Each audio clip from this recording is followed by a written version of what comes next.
The matter of this coverage of SHG members under social security schemes is concerned, it was duly discussed even in the subcommittee meeting, and Director SERP, in fact, they have been exchanging all the support, and they have been sharing the data also to the banks. So the banks also express their desire and their preparedness to cover all the SHG members, individual members under the social security schemes. So let us take it to the saturation level so that these type of issues will not be repeated for the next set of meetings.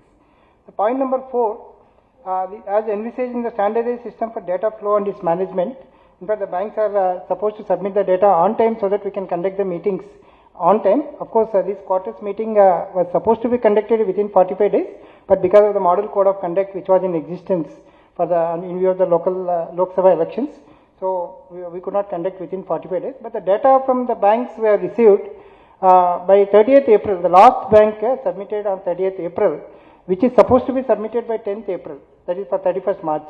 Like for June, we are supposed to submit by 10th July, so that everything will fall in place. Will not be questioned by the controllers, RBI and the other controllers also. Coming to the next point, is banks to achieve the benchmark parameters set out under PM's task force recommendations. In fact, a lot of discussion took place even in the EC MSME meeting at RBI, even in the subcommittee meeting of MSME. So in respect of achievement of benchmark parameters set out under PM's task force norms, banks have shown significant improvement under PM task force norm 2 and norm 3, whereas the norm 1, it has to be picked up further. The more concern is for the PM task force. So in fact, the detailed discussion we'll have in the coming slides also. Point number 6 is the reimbursement of VLR and Vadileni Runalu and Paula Vaddi Runalu. In fact, this is a long pending arrears of items which banks are supposed to get it.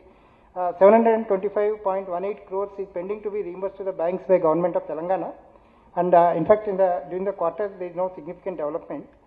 So in point number 7 also is a pending issue. The Raitu Bandhu 2018, the check printing charges amount pertaining to that particular area, 16.78 crores is to be reimbursed to the bank, which we have to get it from the government of Telangana. So here also there is no further development during the quarter.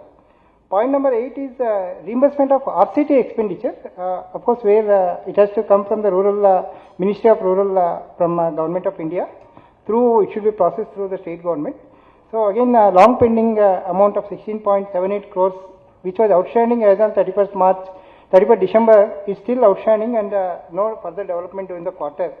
Point number 9, the banks to submit the data advised by the Election Commission.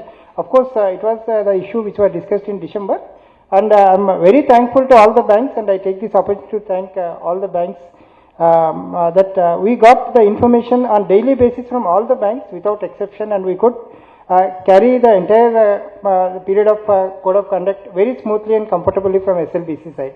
So my gratitude to all the banks. Absolutely, the journey was so smooth for the parliament elections. So coming to the other slide, the banking network, commercial banks, RRBs and cooperative banks together have a branch network of 6,415 branches in the state. And payment banks and small finance banks have a network of 122 branches and 44,232 BCs in the state. Review of operations, if you look at the BCs, so banks together have BC network of 38,743, of which 27,234 are in rural areas, mostly the unbanked rural centers. Out of these 9,522 BCs, that is 24.57% of BCs they are inactive, and this is in fact a matter of concern. Number of inactive BCs have gone up by 110 during the quarter, new additions. Further, Yes Bank has a share of 65.57% of total BCs, and has a share of 87.62% in the inactive BCs, both in the number of BCs and number of inactive BCs. The share is the major share is from the Yes Bank. In fact, in the subcommittee meeting also, Yes Bank is sensitized to bring down this number significantly. So there is an assurance from the bank. So I request the Yes Bank to please look into this. During the quarter, the number of BCs have gone up by 243, mainly contributed by Yes Bank and State Bank of India. This is progress in increasing the digital modes of payment, ATMs and POS machines. So banks have ATM network of 9,397 ATMs as at the end of March 24. And in respect of POS machines, banks have deployed 2,20,692 POS machines across the state. While number of ATMs have come down by 195 during the quarter. In fact, we have taken the responses from the individual banks, the reasons for coming down. The many banks, they conveyed that in view of the technical issues, these are just kept aside and they will be reactivated again. Hopefully, that number will come back in the current quarter. So, POS machines have gone up by 24,721 during the quarter. And the status of PMJDY accounts, the below table, it indicates that there are 1,17,94,720 accounts with the banks, with a net growth of 1,23,096 during the quarter. And 80.95% of the accounts are Aadhaar seeded, and RuPay cards are issued to 73.26%. Of course, the stipulation is we need to take them to 100% saturation level.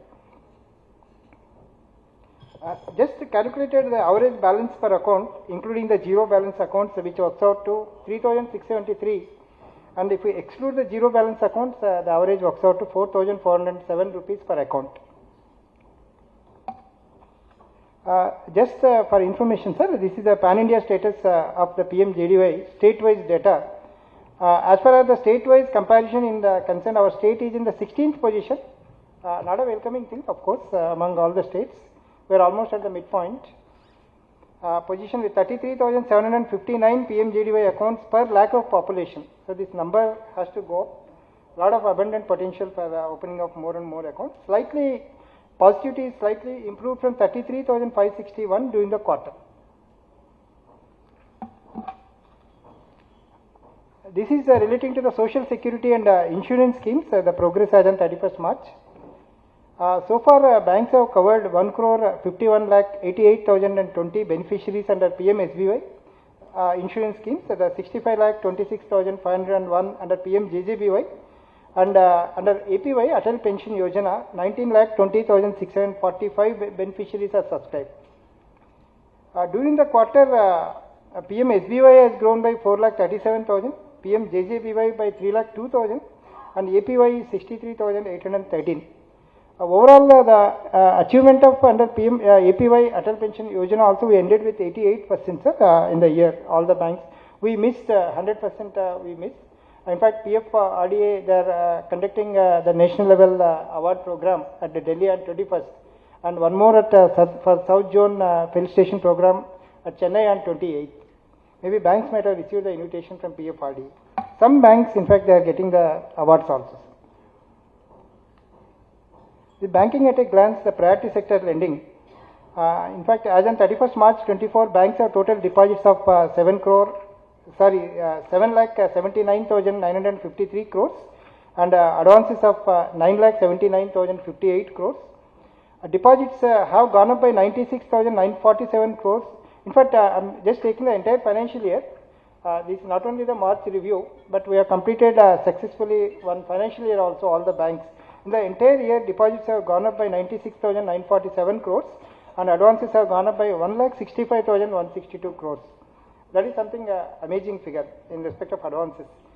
CD ratio continues to be above 100%, sir. That is 126.25%, which is well above the national average. As far as the priority sector lending norms are concerned, the priority sector advances are at 36.76% of total advances, whereas agri advances at 17.10% of the total advances.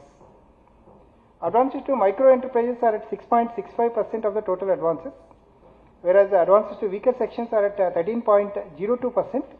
Against the stipulated RBI norm of 12%, the banks have achieved 13.02% to advances to weaker sections.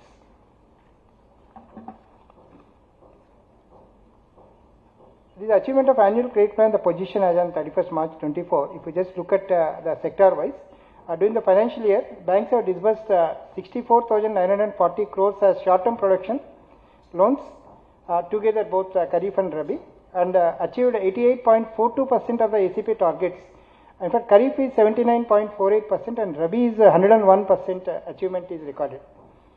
Under investment rate to agriculture, the banks have disbursed 47,933 crores, achieving 121.88% of the ACP targets. Overall, under agriculture, banks have disbursed 1,12,875 crores and achieved exactly 100.10%. So we are not missed out the bus or the train this time, and we could achieve 100% in agriculture in all the subsectors. Banks have disbursed MSME loans amounting to 1,07,483 crores, achieving 197% of the ACP targets. Banks have disbursed total priority sector loans of 2,28,988 crores, achieving 123.56% of the ACP targets set for the previous year. And as far as the total credit plan is concerned, aggregating both priority and non-priority, banks disbursed 6,50,012 crores, achieving 267.74% of the ACP targets.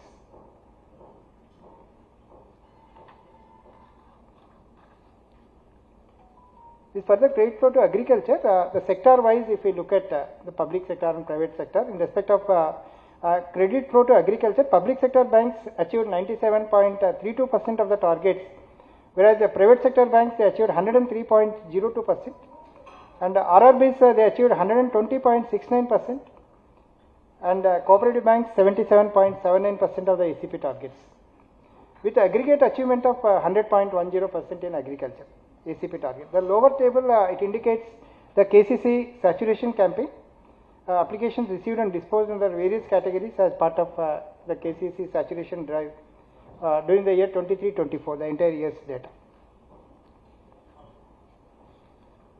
The further variants of KCC, the KCC to dairy farmers, if we look at the data, cumulative bank-wise data as well as the data during the financial year, both the factors are shown here. So banks have so far sanctioned 4,049 applications under KCC dairy out of 11,896 applications received. In fact, the rejections were large during the initial stages of this saturation drive, and subsequently the rejections have come down drastically. 298 applications are pending with banks for more than 15 days. So request all the banks to clear them so that the number will go up further.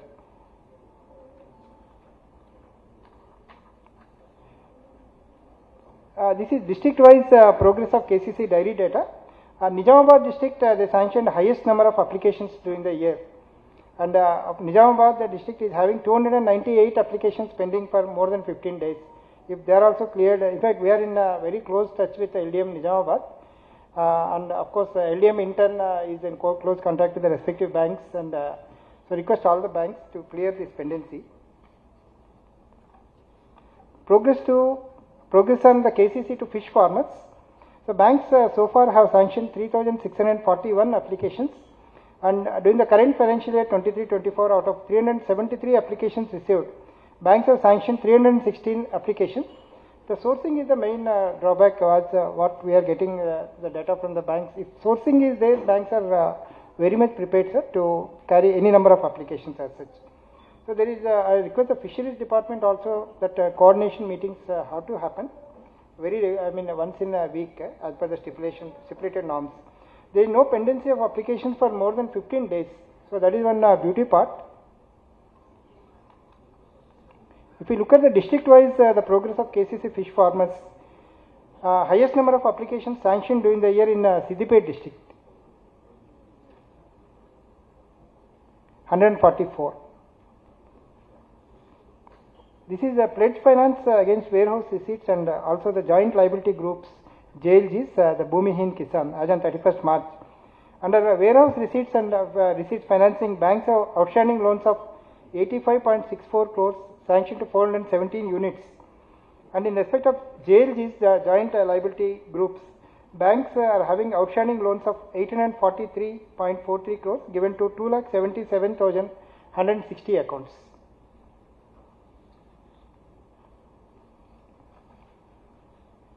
This slide indicates the NPA position of outstandings and also the NPAs in respect of agriculture sector in respect of banks in the state of Telangana. So banks have outstanding agriculture loans of 1,39,199 crores, of which 5.44%, that is 7,566 crores are NPAs. And overall NPAs of agriculture sector positivity is they have slightly come down by 0.67% from 6.11% to 5.44% during the quarter. And in absolute terms, NPAs have come down by 557 crores during the quarter.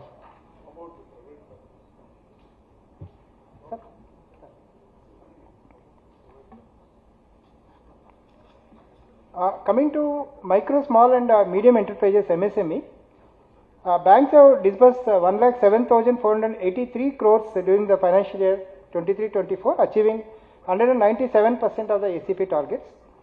The achievement during the current financial year is much higher as compared to the previous year, where previous year's achievement was 174%, whereas this year the achievement is 197%. In all the three categories, that is micro, small and medium, ACP targets are achieved. If we look at the outstandings of MSME sector, outstandings of MSME advances grew by 21,258 crores during the financial year, entire year, after netting the repayments which are received by the banks.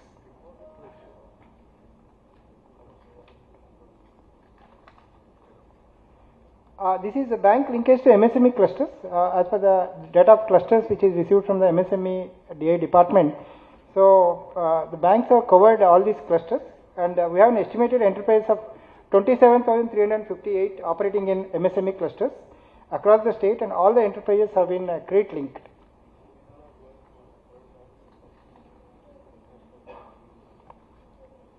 Outstandings, if you look at the outstanding vis-a-vis the NPAs in respect of MSMEs, against outstandings of 1,19,374 crores with the banks, NPAs are to an extent of 5,934 crores, that is 4.97% of the outstandings. And NPAs have slightly come down by 0.26% during the quarter.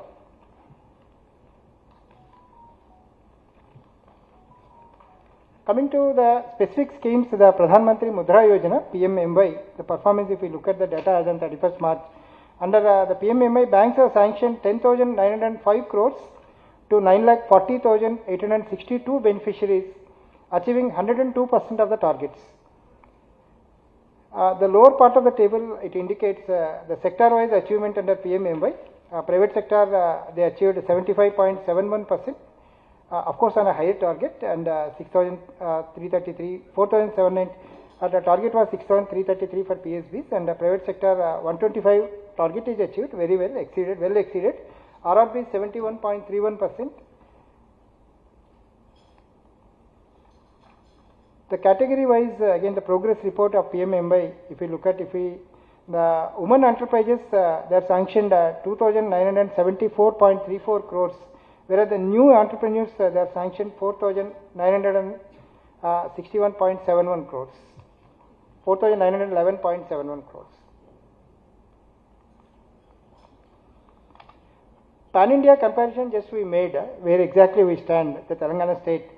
So among the states, we are at 22nd position with 2,706 sanctions per lakh of population.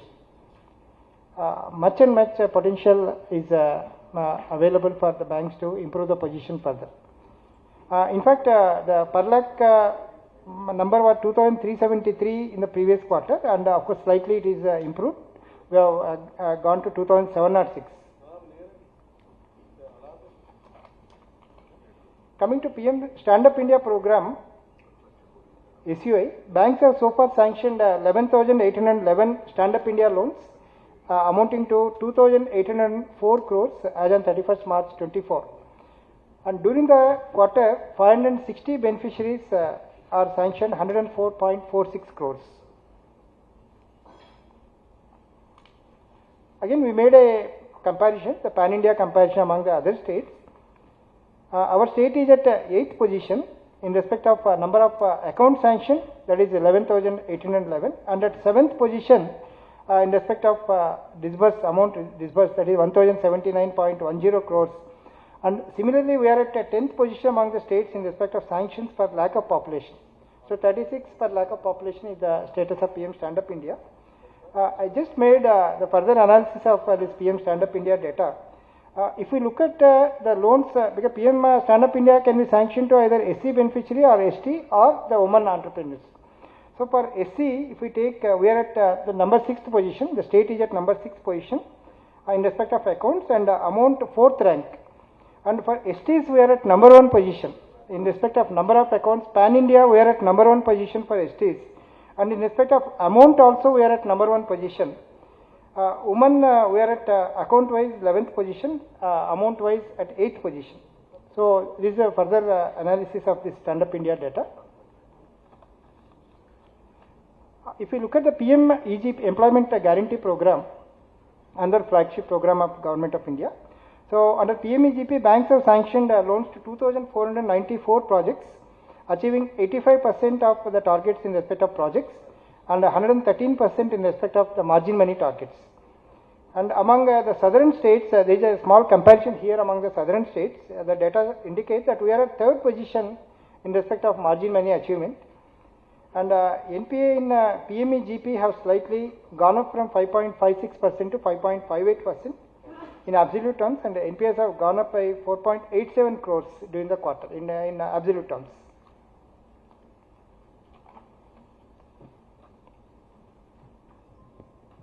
If we look at the bank-wise data of PMEGP, Telangana Gramina Bank has the highest achievement of 277% of the targets.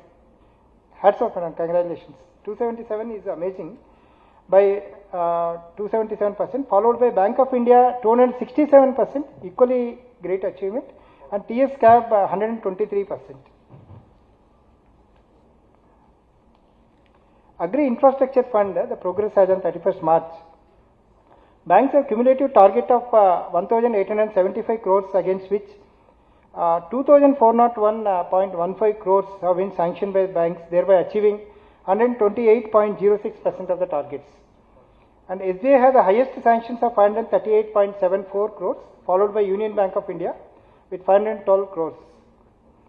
And an amount of 963.52 crores is still pending to be disbursed with the banks. So if this is also disbursed, maybe the outstanding and sanctions also will go up further.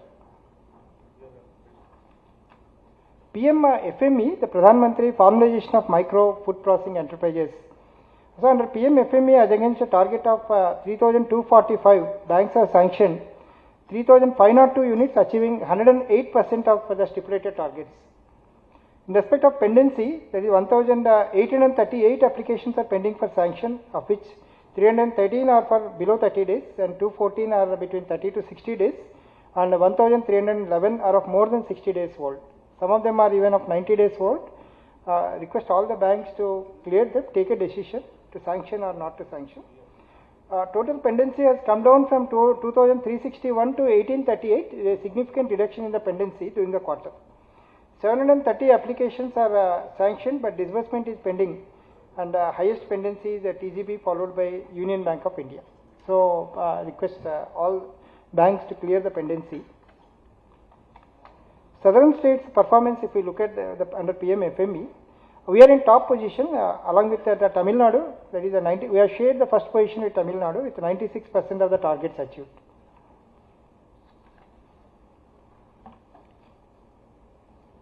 This is another wonderful scheme, the PM Swanidhi, Street Vendors Atmanirbhar Bharat. So under PM Swanidhi Tranche 1, banks have sanctioned 90.29% of the applications, that is 4,20,902. And for the entire year, disbursements also work out to 89.63% of the sanctioned applications. And 43.47% of applications are returned by private sector banks.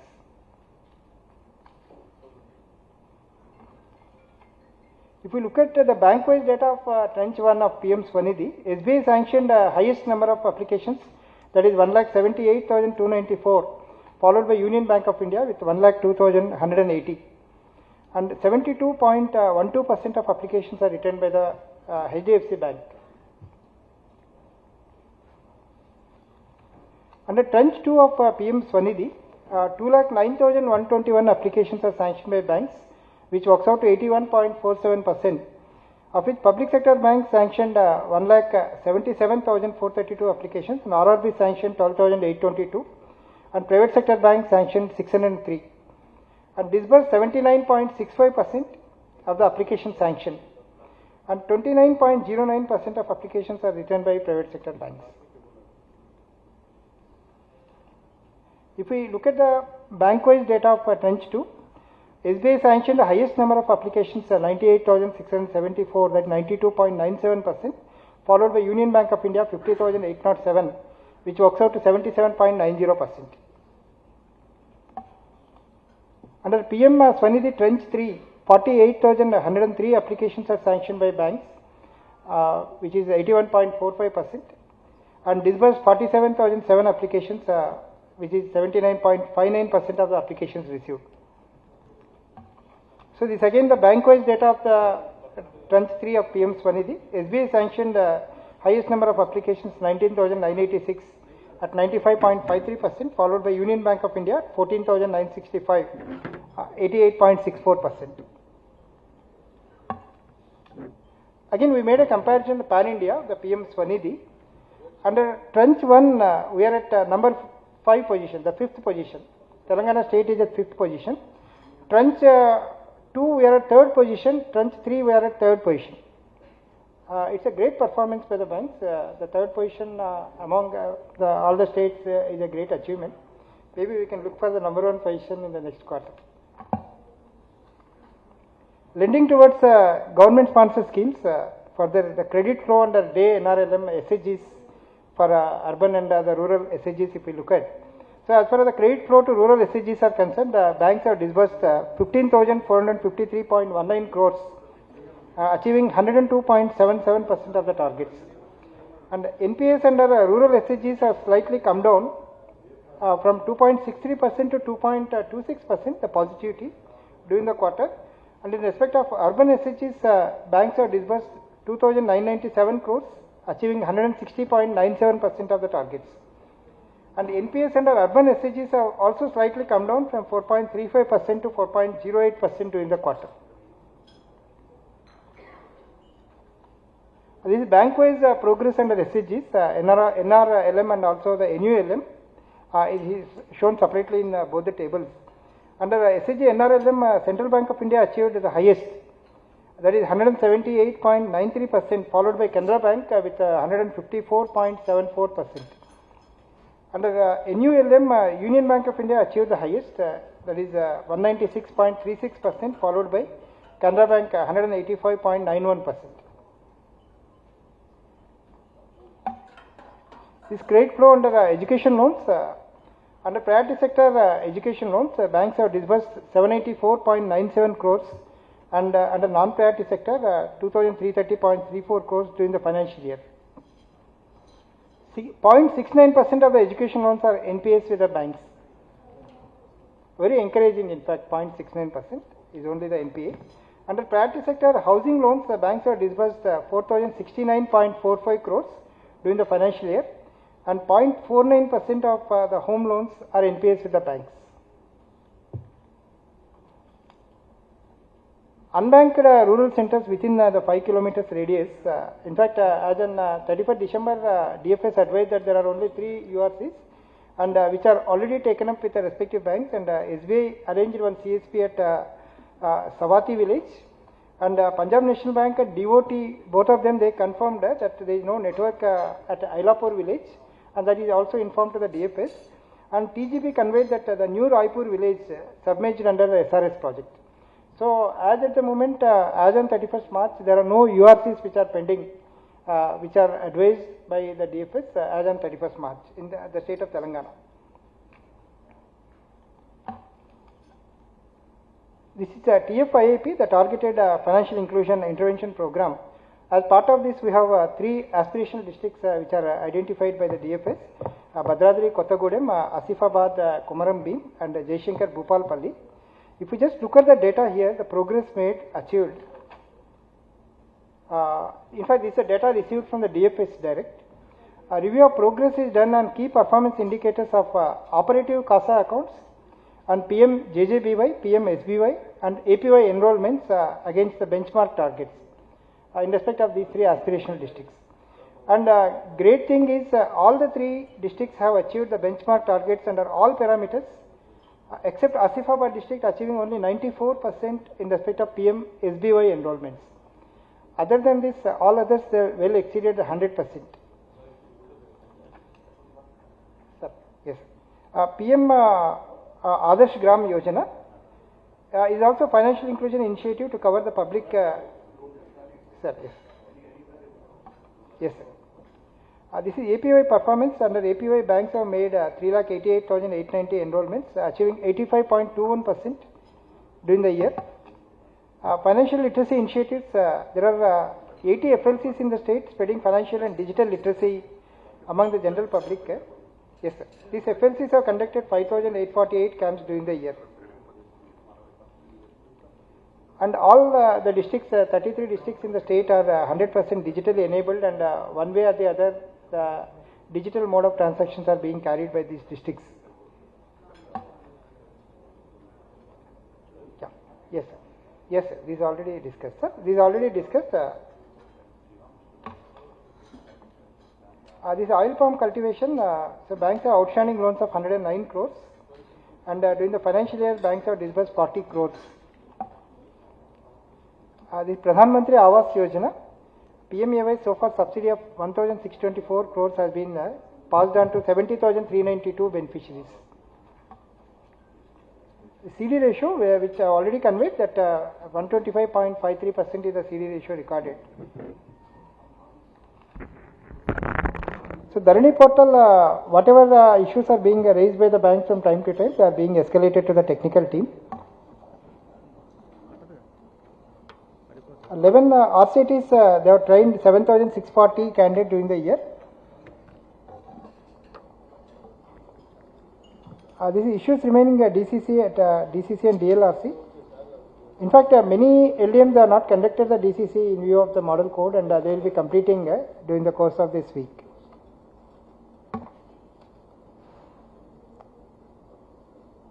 This timely submission of data, which is already discussed. Sir, one item, sir, which is added. In fact, this was not discussed during the subcommittee meeting also. Establishing of RCT at Peddapalli district. In fact, Peddapalli Nizamabad district. So the DCC, they have already given their consent, and they requested SLBC to give the consent. And Union Bank of India, in fact, they have come forward to open the RCT, sir. Peddapalli district. So I request the SLBC forum, if we can okay it, then UB is prepared to open the RCT. They will start the process of that. Yes, sir. So in fact, my presentation comes to an end about the quarterly review of the performance. Sir, any other issues, sir, with the permission of the chair?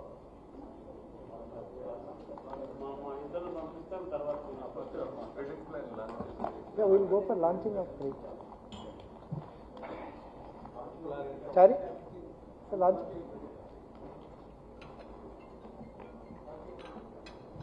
In fact, the most important moment of this meeting has come now, and we will be launching the annual credit plan for all the banks in the state of Telangana for the year 24-25 with the golden hands of the Deputy Chief Minister, sir, and also the Agriculture Minister, sir. Both of them are here very much. So I request both of them to please launch the they're bringing.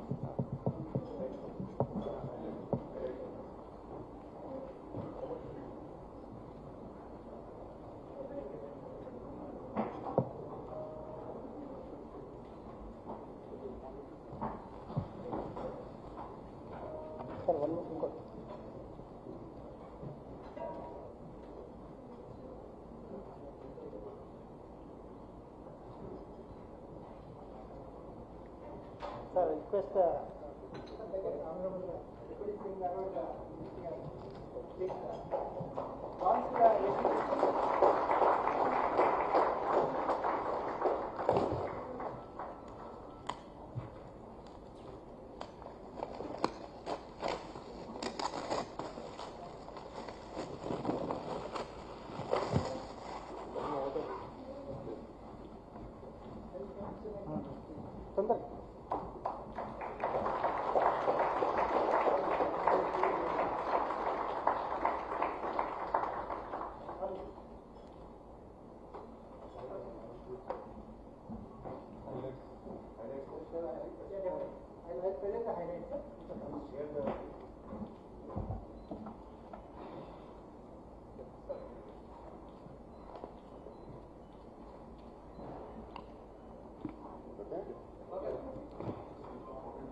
So in fact, the path for all the banks for the next year, it's being presented in this booklet. So thank you so much, both the Honorable Deputy Chief Minister, sir, and also the Honorable Minister for Agriculture for launching this annual credit plan, sir, for the banks and giving destination to the banks for this year.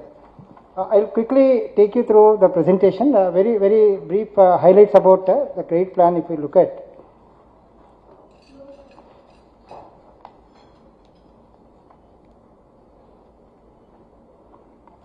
So in fact, the credit disbursement for the financial year 24-25, in fact, just only 2 lines I just wanted to say. We are much thankful to NABARD for providing the potential linked credit plans both at the district level and also at the state level, which have become the basis for preparing the district credit plans by the LDMs and aggregating all these and to come out with a state level the credit plan by the SLVC. Which we are presenting now, and basing on the district level plan we have prepared, and I'm just taking you to the slide. The credit disbursement for the financial year 24-25 projected at 6,33,777.48 crores against 2,42,775 crores for the previous year. So there is a phenomenal increase of 161.05% of the ACP target for this current year. Disbursal under priority sector advances for the financial year 24-25 projected at 2,80,550 crores against 1,85,327 for the previous year, with an increase of 51.38% for the current year.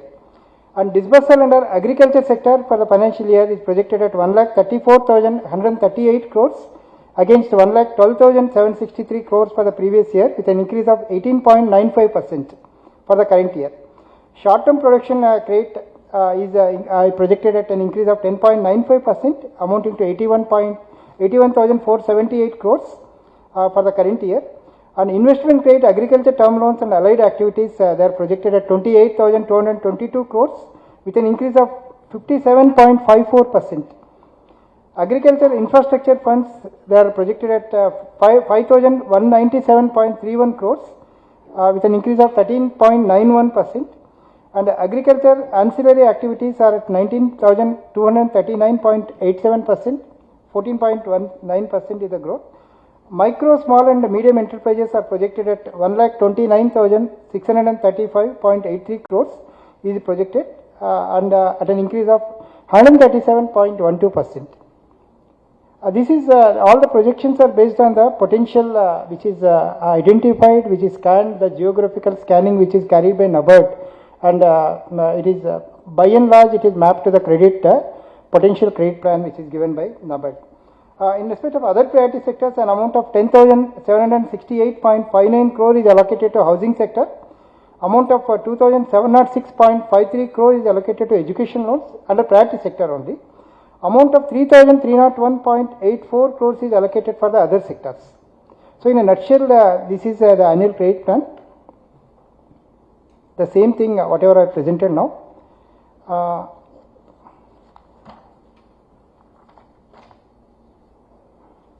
This also the other way of presentation. The same thing is given in the booklet also, which will be given to all of you. The ACP booklet will be given to you. Sir, just at a glance, if we see the major bank-wise the share of priority sector advances, sir, SBI has the highest share of 19.82% of the total ACP target which is being given, followed by Union Bank of India with 12.74% and HDFC Bank with 10.69%.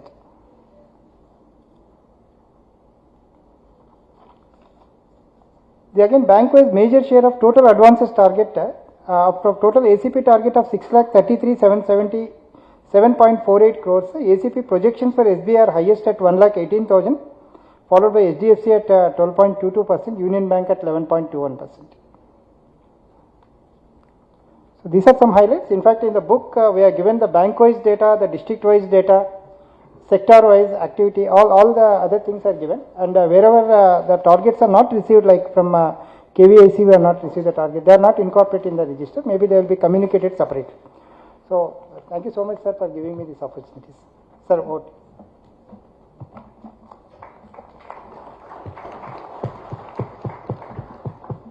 Yeah, thank you, Srihari, for the detailed presentation to this August forum on the 41st SLBC quarterly review and annual launch of the credit plan.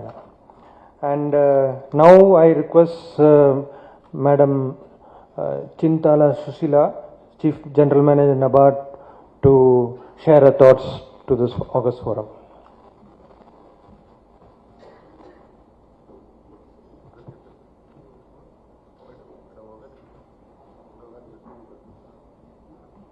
Good morning, everybody. Respected dignitaries on the dais, Shri Batti, Vikramarka Garu, Honorable Deputy CM of Telangana, Shri Tummal Nageshwara Garu, Minister of Agriculture, Textiles, Marketing Cooperation, Shri Ramakrishna Rao Garu, Additional Chief Secretary, Shri Kamal Prasad Patnaik ji, RD RBI, Shri Rajesh Kumar ji, CGM, SLBC President, Shri Mitra ji, SLBC Convener, and all the heads of various departments of Government of Telangana and the senior functionaries and bankers. Very warm morning, and at the outset I would like to extend my hearty congratulations to SLBC and to all the bankers for having surpassed the targets that were set for last year 23-24, which is 123% of the target, and I think we all need applause for that. And all the more because of Telangana is celebrating a decade of its formation, and banks and NABARD, Reserve Bank of India, have been playing a very active and crucial role in the development of the state. That doesn't mean that we are satisfied. There's so much more to do, and I'm sure that with the convergence of initiatives of our bankers, NABARD, RBI and state government, we'll be able to take it forward on a better plane. Coming to NABARD, we have been supporting the state in various ways. One, by providing refinance both for production and LT credit, and very glad to say that 1.32 lakh crore was disbursed for the entire country for term loan, of which Telangana has contributed 7%. And we've also been providing concessional finance to cooperatives and RRBs so that the augmentation of credit at the ground level takes place at an affordable rate. Similarly, as I've already said that while we acknowledge our progress, there is so much more to do. I'll just highlight the major areas that NABARD has been doing and what we have done during this year.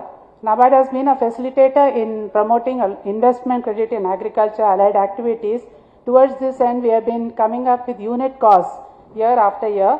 And the other day, during the annual action plan of SERP, I was inquired whether we have the unit cost for dairy, because for SHG's plan has been launched by the state government, and we said yes, it is available for over a period of many years, and we have finalized the latest unit cost for the year 24-25 too. And we have brought in some 3-4 activities this year, that is in the fisheries sector, biofloc unit, circulatory aquaculture system were included last year. And I am very happy to state that SBI, HDFC Bank and Telangana Gramin Bank have come forward in supporting this kind of startup activity, and we have woven this activity around SHGs, and the state government has also observed the progress and the success of this program, and they have directed all the districts to take it forward as a pilot. Similarly, we brought out unit cost in farm mechanization. We have been taking cognizance of small and marginal farmers, affordability and the latest technology. So recently we came across a 3-wheeler battery operated farm mechanization vehicle which enables regenerative agriculture, and it is most suitable for small and marginal farmers. So this is how NABARD keeps on spotting what are the latest technologies available in the state or the country and how it can be launched in the state.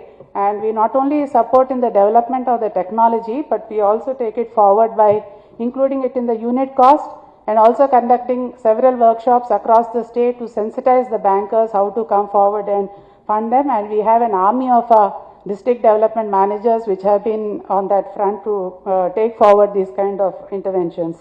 Coming to infrastructure support to state government, we have been actively engaged with the state government in funding under various funds, that is RIDF, NABARD Infrastructure Development Assistance, the credit facility for federations for procurement operations, the direct refinance assistance, the DIDF Fisheries Aqua Infrastructure Development Fund, and happy to share that cumulative sanctions of 11,602 crores have been given under RIDF, 14,516 crore under NIDA, and 160 crore under DIDF as on 31st March 2024. And projects which have been sanctioned for infrastructure facilities broadly cover agriculture, irrigation, social and rural connectivity, Mission Bhagiratha, Kaleshwaram, micro irrigation, dairy infrastructure, government schools, oil palm area expansion in the state, construction of agriculture, college building, renovation, check dams, upgradation of rural roads, the list goes on. And this is how we contribute to the state capital formation, and it creates opportunities for the bankers also to fund the borrowers. I request the state government to please put forth some high value projects under RIDF this year, and also help in increasing the borrowing power, which is now pegged at 1,000 crores, whether it can be increased to at least 1,500 crores. Then to take forward the agriculture to a higher level, it's time to come up with agri-value chain financing, and this we all do understand that this is the most sustainable and effective way of reaching a small and marginal farmer with the potential to benefit a significantly greater proportion of the entire rural population. Banks can benefit from such portfolio expansion and diversification by bundling and cross-selling these products, and agri-value chain financing may be thought of on the commodity-specific value chain, identifying the potential and challenges, and NABARD has been conducting workshops and also studies on these products. I think in Telangana we can concentrate on the turmeric, chili and the cotton value chain. Coming to financing of farmer producer organizations, we have contributed a lot in the promotion and strengthening of the farmer producing organization, and a lot more need to be done. We have about 380 FPOs, out of which about 160 have been credit linked, and we also provide credit guarantee for all the member level institutions, that is the banks, up to 2 crores through our subsidiary called NAPSAM Rakshan, and around 40 crores has been funded this year, and the leading banks have been SBI, HDFC, ABGVB, TGB, NAP Kisan, Kotak Mahindra Bank. And we coming to Agri Infrastructure Fund, presentation has already been made how it has been done. But before that, I would say that in March 2023, this AIF PMU was established, which is now right now housed in NABARD, but it has been established by the state government of Telangana through NAPCONS. And post setting up this unit, there has been a amazing development on this front. And when it comes to annual sanctions, Telangana state ranks second in the entire country. And when it comes to total sanctions, we are sixth. The figures have already been rolled out. That is, it is 2,400 crores, and the disbursement are to the tune of 14,1688 crore. And again, congratulations for to SBI for leading the show, followed by UBI, HDFC, and Canara Bank. When it comes to agriculture, I think we are not far away when it comes on the digital front.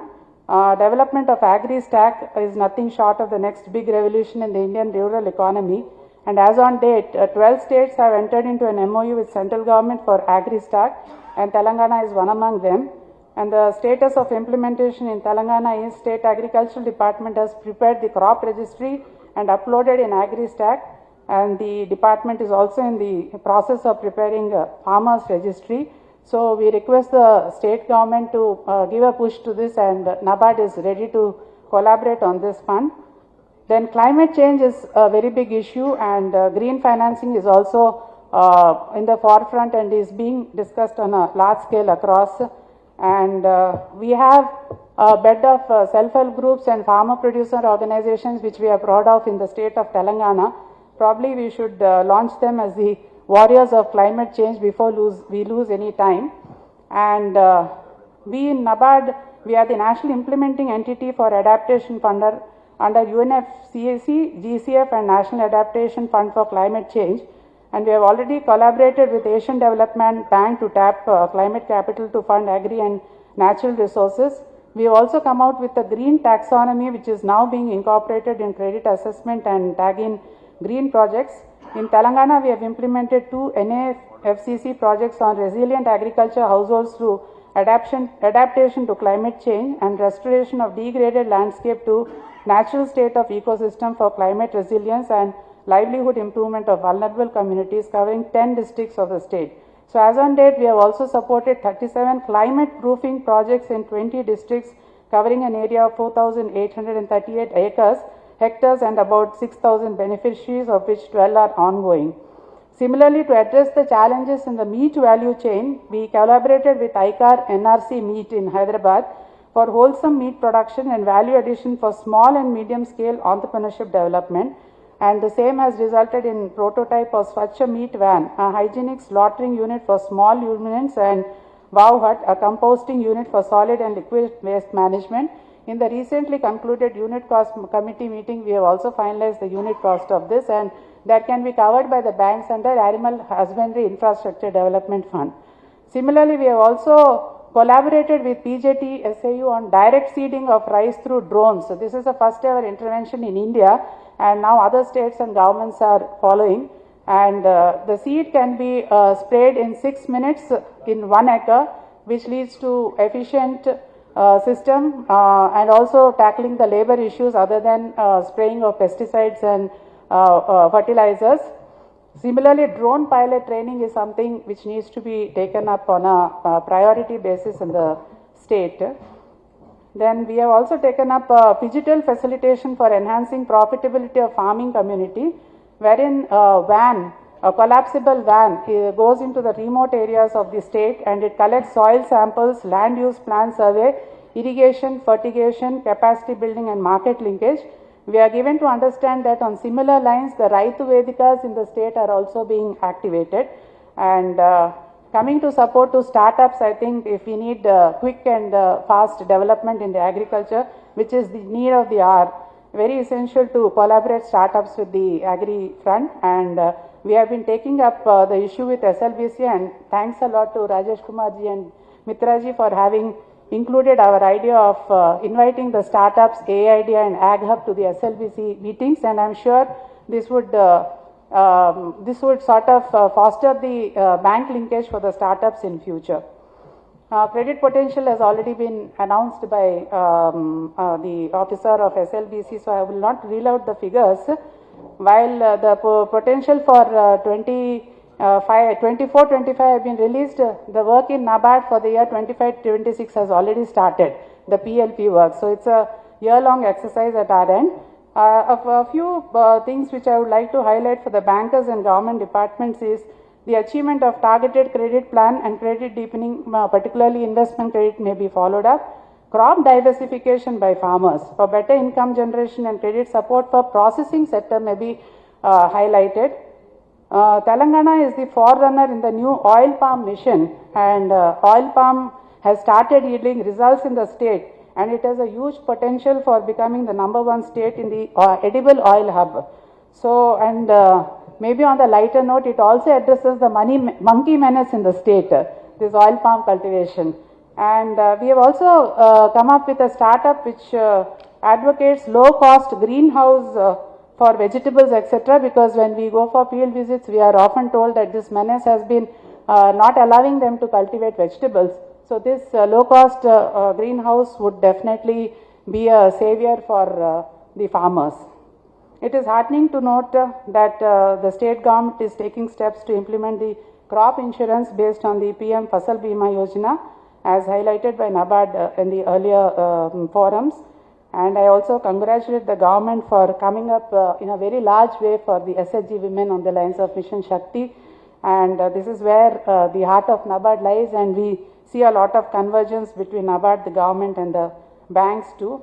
And a food for thought that though we are achieving ACB targets, yes, we also need to focus on the end use of the credit and also look at the block-wise disparity in the district, and banks to reach out to the pockets which are still untouched.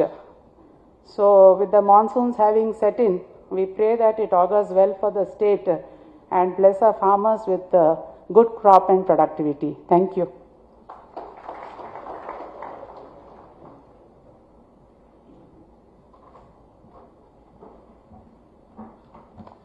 Thank you, Sushila Madam, CGM NABARD, for your interesting and insightful speech.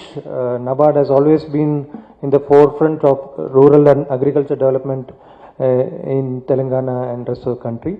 And now I request Shri Kamal Prasad Patnaik, Regional Director, FIDD RBI, to share his thoughts to this August forum.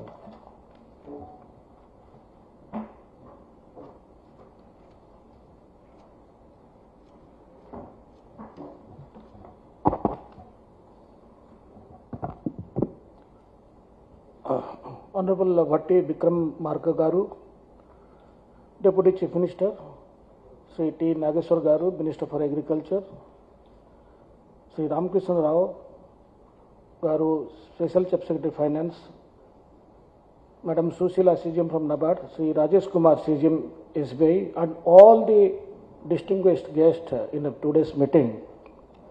First of all, I must thank the Convener Bank SBI for launching this ACP today, and it's actually my first meeting, having come from J&K region to this new state Telangana, which is already 10 years old. But I'm really privileged that the presence of the Deputy Chief Minister, the Minister for Agriculture, and the Special Chief Secretary, adds, the dignity, grace, and the weight to the importance attached to the SLBC meetings.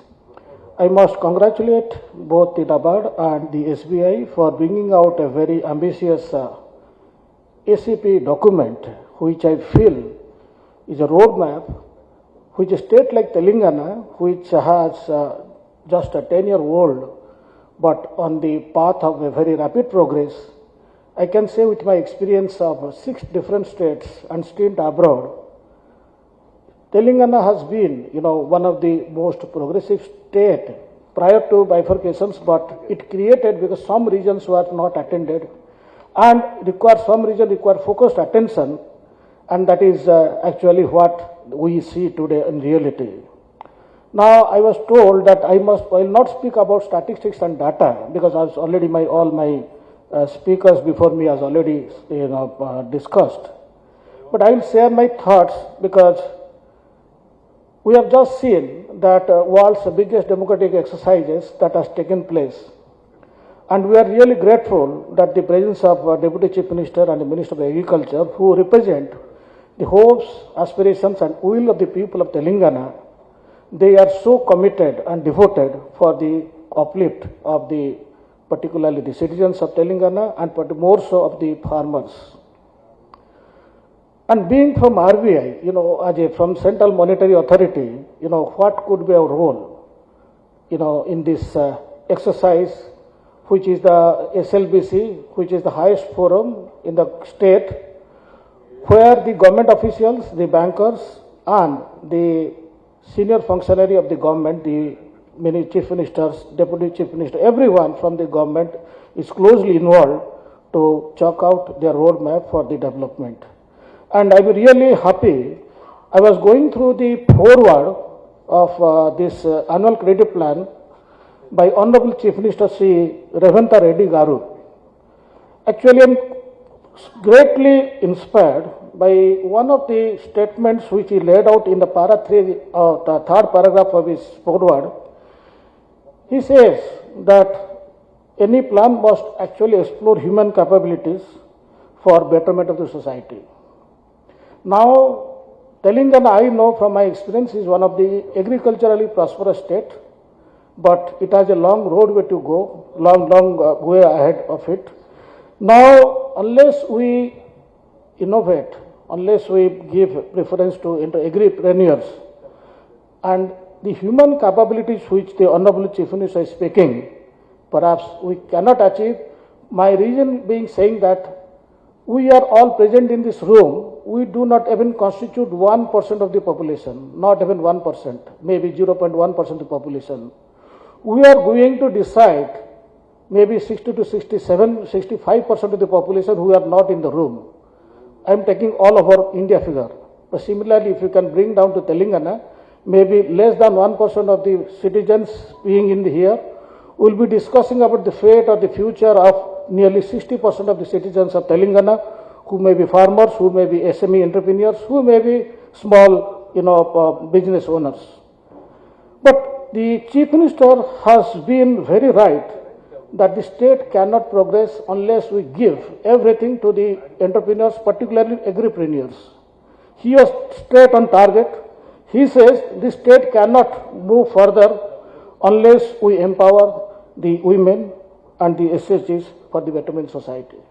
What a powerful statement he has laid out. And I am sure that the state is on the path of a great future ahead of it, and being one of the newest states in the country, it has new capabilities to explore, new skill sets to acquire, and all of us, particularly those on the dais and not on the dais, have a great role to play, that SLBC as a forum is used as a means to identify bottlenecks, identify weaknesses, and to create an environment where I believe it is kind of a, in some state, it is a kind of a cart. I will give an example. This SLBC forum can create a bullock cart, can be a horse-driven cart. In the bullock cart, in the two bulls, one of the bull could be the government officials, the other bull could be the bank officials. And it is driven by the Honorable Chief Minister or the Deputy Chief Minister, everyone, how the state should be run. But I can say Telangana is a horse-driven cart, where one of the horse is the government officials, the another horse is the bankers, and NABARD being a knowledge provider, RBI being an economic policy framer, that we guide that this cart moves on the right directions. And wherever there is a deviation, there is a going, the cart goes astray, the NABARD and the RBI and the government is there to put the cart on the right path. I am really happy the cart is on the right path, and I am really very happy that both the government officials and the bankers here have a very good relationship and very good liaison, and thanks to the role played by SLBC convener, I see the lot of vibes, lot of vibrancy in this room, and this state is really on the path of a bright future ahead. Thank you very much, sir, for this opportunity to share my thoughts.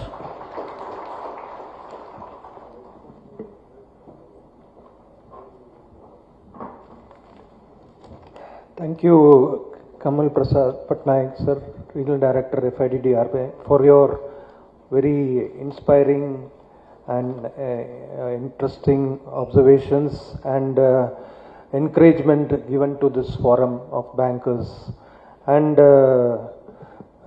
we will definitely keep up your inspiring words will be converted to action by us, and we'll definitely reach the goals set under the ACP. And here I now request Shri Tumala Nageshwar Rao Garu, Honorable Minister for Agriculture, Marketing, Cooperation, Handloom and Textiles, Telangana, to share his thoughts to this forum.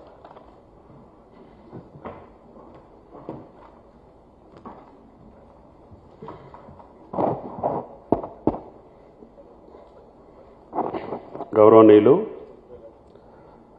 41వ SLBC అదేవిధంగా annual credit plan కూడా ఈరోజు release చేయటం, వేదిక మీద ఉన్నటువంటి పెద్దలు గౌరవనీయులు ఆర్థిక శాఖ మంత్రులు బట్టి గారు, ప్రియమైన మా సెక్రటరీ రామకృష్ణరావు గారు, కృష్ణ భాస్కర్ గారు, రాజేష్ కుమార్ గారు, పట్నాయక్ గారు, సుశీల్ గారు, మిత్రా గారు, ప్రియమైన కార్యక్రమంలో పాల్గొన్నటువంటి పెద్దలందరికీ, మిత్రులందరికీ హృదయపూర్వక నమస్కారం. సంతోషం, మీ ప్రొజెక్షను చాలా ఆనందంగా అందరూ సంతోషపడేటట్టుగా మీ ప్రొజెక్షన్స్ ఉన్నాయి. అదేవిధంగా డిస్బర్స్మెంట్ దాని యొక్క ఫలితాలు కూడా అదే పద్ధతిలో రాబట్టేదానికి ఇప్పుడు పట్నాయక్ గారు చెప్పినట్లుగా ఒక పక్క ప్రభుత్వం, ఒక పక్క బ్యాంకర్స్ సమన్వయంతో ఆ ఫలితాలు ప్రజలకి, ఈ రాష్ట్రానికి, దేశానికి అందించేటటువంటి ప్రముఖులు మీరు. ఈ సొసైటీలో క్రీమ్ ఏదన్నా ఉందంటే బ్యాంకర్స్లోనే ఉంటారు. మీరు ఈ దేశం యొక్క పునర్నిర్మాణం కావచ్చు, అభివృద్ధి కావచ్చు, భవిష్యత్తు కావచ్చు మీ చేతుల్లో ఉంది. దాన్ని అమలు చేసేటటువంటి మా అధికారులు, ప్రభుత్వం కూడా. ఇది యంగెస్ట్ స్టేటు, 10 సంవత్సరాల వయసు కలిగినటువంటి రాష్ట్రం. అనేక ఒడిదుడుకులకి, ఆటుపోట్లకి, పోరాటాలకి, ఇబ్బందులకి గురైనటువంటి రాష్ట్రం. మీకు తెలుసు, ఇది కేవలం భూగర్భ జలాల మీదనే ఆధారపడి వ్యవసాయం చేసేటటువంటి కాలమాన పరిస్థితుల్ని అనుకూలించక ఈనాడు కృష్ణానది జలాలు మీరు చూస్తున్నారు, గోదావరి జలాలు తీసుకునే దాంట్లో ఇబ్బందులు కూడా మీరు చూస్తున్నారు. కేవలం వర్షాధారం తప్పితే చిన్న చెరువులు, కుంటలు తప్పితే భూగర్భ జలాల మీదనే ఆధారం. వీటిని దృష్టిలో పెట్టుకొని ఈ వ్యవసాయ రాష్ట్రాన్ని కొత్తగా ఏర్పడ్డటువంటి రేవంత్ రెడ్డి గారి ప్రభుత్వం ఏ రకంగా సక్రమైనటువంటి పద్ధతిలో, సరైనటువంటి రీతిలో ముందుకు తీసుకెళ్ళటానికి మీ సహాయ సహకారాలు అవసరం అని చెప్పి మేము భావిస్తా ఉన్నాం.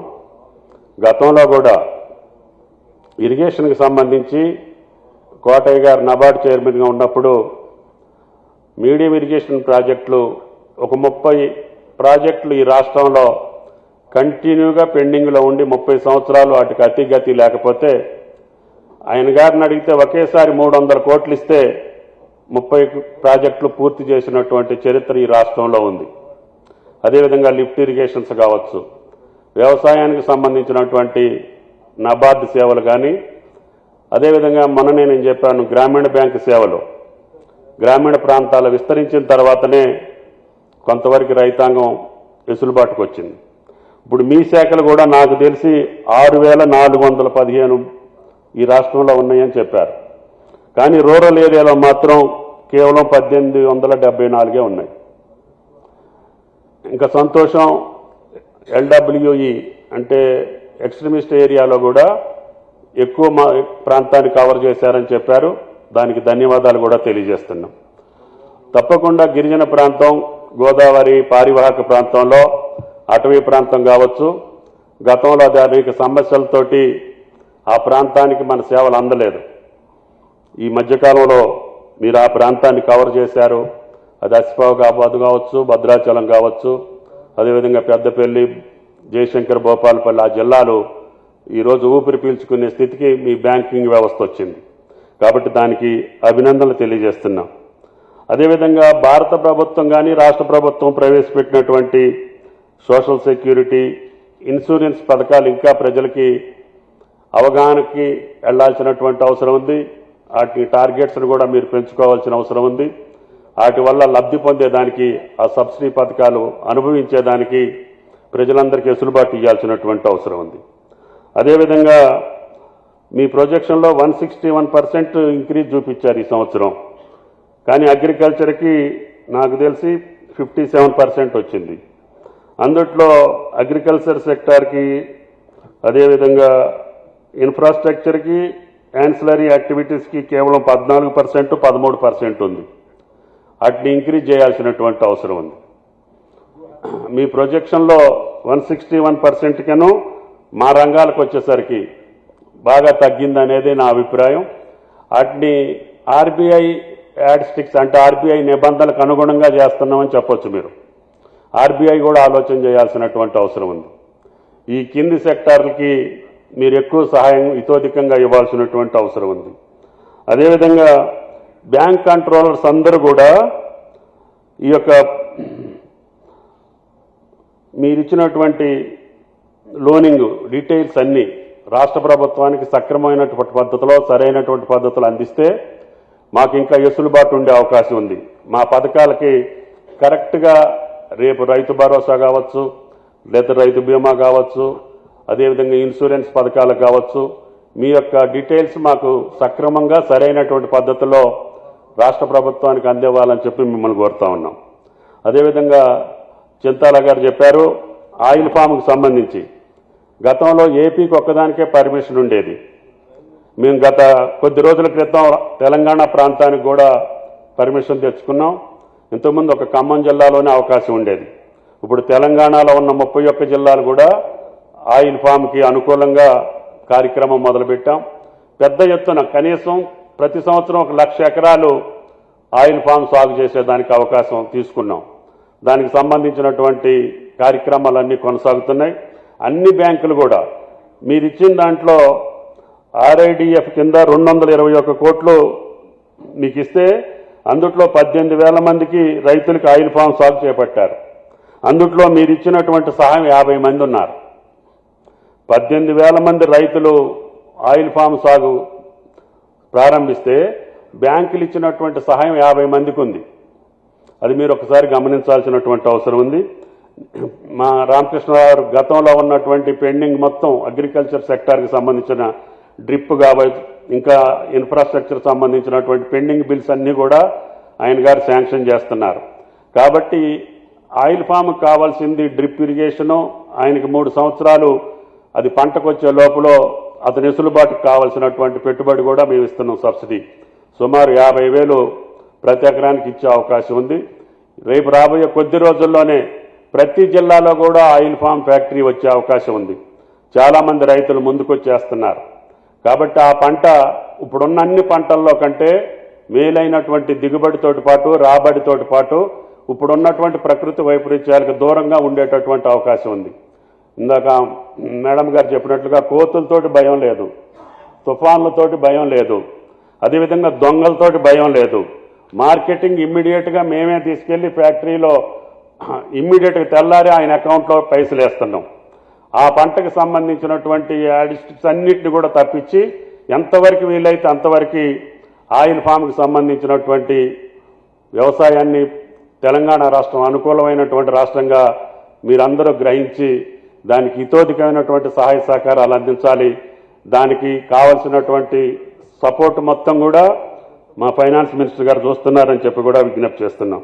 అదేవిధంగా ఫుడ్ ప్రాసెసింగ్ యూనిట్లు ఎక్కువ ఉంటే మనం పండించేటటువంటి హార్టికల్చర్ పంటలన్నీ కూడా వ్యర్థం కాకుండా ఉంటాయి. దానికి సంబంధించినటువంటి ప్లాన్ మళ్ళీ మీరు ఇచ్చినటువంటి ప్రొజెక్షన్స్లో తూచా తప్పకుండా ఈ ప్రాసెసింగ్ యూనిట్స్కి కానీ వ్యవసాయ అనుబంధ రంగాలకు సంబంధించినటువంటి అంశాలు యానిమల్ హస్బెండరీ కావచ్చు, అదేవిధంగా అన్నిటికీ మీరు ఇతోధికంగా సాయం చేయాలని చెప్పి మీ అందరికీ విజ్ఞప్తి చేస్తున్నాం. ముఖ్యంగా మనందరం ఆలోచన చేయాల్సింది దశాబ్దాలుగా అన్ని ప్రభుత్వాలు రైతే రాజు రైతే వెన్నెముక అని చెప్తున్నాం, నడుస్తూ ఉంది. కానీ కొన్ని ఫిగర్స్ చూస్తే భయం వేస్తుంది. కొన్ని మల్టీనేషనల్ కంపెనీలు కావచ్చు, కొన్ని సంస్థలు కావచ్చు, వ్యవస్థలు కావచ్చు, ఇన్ఫ్రాస్ట్రక్చర్ ఏజెన్సీలు కావచ్చు, 1,000 కోట్లు 1,00,000 కోట్లు మన బ్యాంకుల దగ్గర నుంచి తీసుకొని ఇప్పుడు వాళ్ళు మనుషులు కనపడట్లేదు. మీకున్నటువంటి నిబంధనల ప్రకారంగా ఇస్తే ఇన్ని 1,00,000 కోట్లు వాళ్ళు ఏ రకంగా ఎగ్గొట్టగలుగుతున్నారు అనేది సామాన్య ప్రజల మస్తిష్కంలో ఉండేటటువంటి ప్రధాన సమస్య. అంటే మీ మీద ఉన్నటువంటి విశ్వసనీయత కూడా తగ్గే పరిస్థితి ఉంది. బ్యాంకులు ఇన్ని 1,000 కోట్లు ఒకే వ్యక్తులకి ఇన్ని 1,00,000 కోట్లు ఏం పెట్టుకొని ఇచ్చారు? ఇప్పుడు నేనంటే ట్రాక్టర్ తీసుకోవాలంటే నా భూమి పెట్టుకొని తీసుకుంటున్నా, కట్టలేకపోతే నా భూమి మీదకి ఏలానికి వస్తున్నారు. ఈ మల్టీనేషనల్ కంపెనీలు ఇన్ఫ్రాస్ట్రక్చర్ కంపెనీలు అన్నీ కూడా ఎన్పీకి ఎన్సీఎల్టీకి వెళ్ళి మళ్ళీ అదే కుటుంబంలో వాళ్ళు 1,000 కంపెనీ ఆస్తిని 100 కోట్లు కొంటున్నారు. How it is possible? ఏ రకంగా జరుగుతుంది? ఆ ఫిగర్స్ చూసి ఎగ్గొట్టిన వాళ్ళని చూసి మేము కూడా దానికి అలవాటు అవ్వాల్సిన పరిస్థితి వస్తుంది. కాబట్టి దయచేసి ఇటువంటి డిస్పారిటీ ఉండకుండా, పేదలకు ఒక న్యాయం పెద్దలకు ఒక న్యాయం కాకుండా అందరికీ సమానమైనటువంటి రీతిలో ఈ వ్యవస్థ పనిచేయాలనేది నాకు ఆకాంక్ష. కాబట్టి దయచేసి వాళ్ళని వసూలు చేసే స్థితిలోనన్నా ఉండాలి. వాళ్ళ యొక్క ఆస్తులు మీరు నా భూమి తాకట్టు పెట్టుకొని మీరు ఇచ్చినప్పుడు వాళ్ళకి ఏం తాకట్టు పెట్టుకొని అన్ని 1,000 కోట్లు 1,00,000 కోట్లు ఇచ్చారని చెప్పి ప్రజలు మమ్మల్ని అడుగుతున్నారు. ప్రజల దగ్గరికి వెళ్ళినప్పుడు ఆ ఈము పక్షులోళ్ళు ఉన్నారు, 15 సంవత్సరాల క్రితం వాళ్ళకి లోన్ ఇచ్చాం, వాళ్ళకి బైబ్యాక్ అరేంజ్మెంట్ చేయలే. ఒక ప్రైవేట్ కంపెనీ వాడు బైబ్యాక్ అరేంజ్మెంట్ చేసుకొని పైసలు ఇవ్వకుండా వెళ్ళిపోయిండు. ఆ పక్షులు నీళ్ళు అడవిలోకి వదిలిపెట్టాల్సిన పరిస్థితి వచ్చింది మార్కెటింగ్ లేక. వన్ టైం సెటిల్మెంట్ చేయండి అయ్యా బాబు అని వాళ్ళు 15 సంవత్సరాలు బట్టి తిరుగుతున్నారు. మనోళ్ళు దాన్ని యాక్సెప్ట్ చేయట్లేదు. నేననేది ఏంటంటే న్యాయం, ధర్మం, రూల్స్ ఉంటాయి, ప్రొసీజర్స్ ఉంటాయి, పద్ధతులు ఉంటాయి, కానీ మానవీయ కోణం కూడా ఉంటుంది. ఆ మానవీయ కోణాన్ని మీ విధులకి భిన్నం కాకుండా, మీ బాధ్యతలకు భిన్నం కాకుండా, మీ నిబంధనలకు భిన్నం కాకుండా ఈ యొక్క ప్రజల్ని సక్రమైనటువంటి రీతిలో మీరు ఆలోచన చేయాల్సినటువంటి అవసరం ఉంది. మన వ్యవస్థల మీద విశ్వసనీయత ఉంటే అందరం కూడా రేపు అతి కొద్ది రోజుల్లోనే తెలంగాణలో మార్పు తెచ్చుకునేదానికి అవకాశం ఉంటుంది. కాబట్టి దయచేసి అందరం ఆ ఆలోచన చోటు చేసి ఈ రాష్ట్ర ప్రభుత్వ కార్యక్రమాలకి రాష్ట్ర ప్రభుత్వం ప్రవేశపెట్టేటటువంటి మా బట్టి గారు ఇచ్చినటువంటి ఏమంటారు ఫైనాన్షియల్ ఇది ఇబ్బంది ఉన్నా అన్నీ కూడా క్రమశిక్షణతోటి పోవాలని చెప్పి ఈ రాష్ట్రాన్ని ముందుకు తీసుకెళ్లడం కోసం రాష్ట్ర ప్రభుత్వం చేసే ప్రతి చర్యకి తోడ్పడాలని చెప్పి మిమ్మల్ని ప్రార్థిస్తూ సెలవు. Thank you.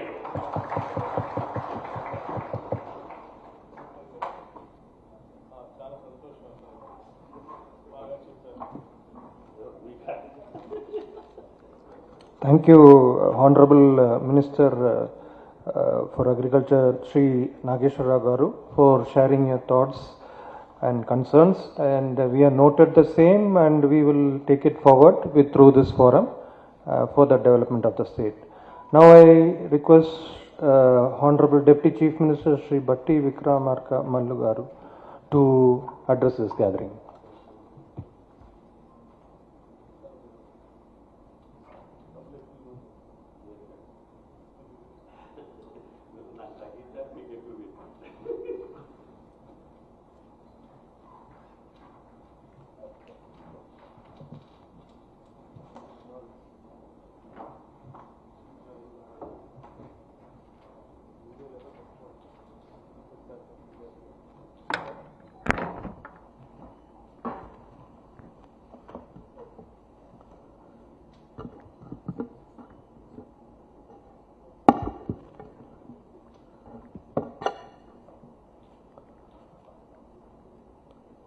Honorable Minister for Agriculture and Sri Tummal Nageshwara Garu, and our Special Chief Secretary, Finance, Government of Telangana, Sri Ramakrishna Rao Garu, Sri Rajesh Kumar Garu, Chief General Manager, State Bank of India, Kamal Prasad Patnaik Garu, Regional Director, Reserve Bank of India, Srimati Chintala Sushila Garu, CGM NABARD, and other dignitaries on the dais, and the respective bankers of various banks.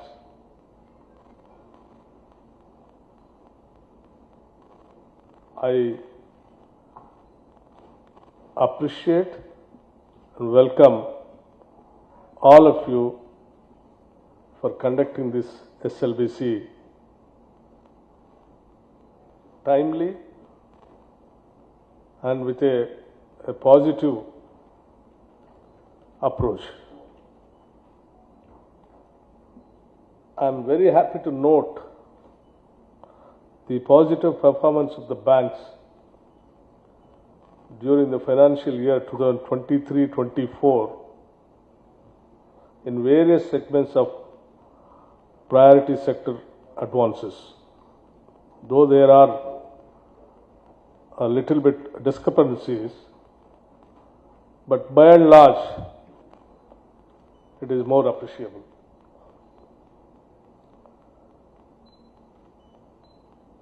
Another interesting item to observe in CD ratio of the state stands at 125.53%. I'll come to the CD ratio of the issue, the end of my speech. And also it is appreciable that priority sector lending targets are achieved to an extent of 123.56% of targets during the year. As you all aware, as our Honorable Minister also mentioned very clearly to Sri Tumal Naiswara garu, the state is very young and it is a very fast developing, growing state also. And it's a very progressive state also.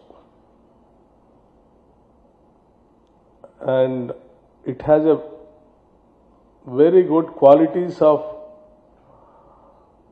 attracting many industrial houses to the state.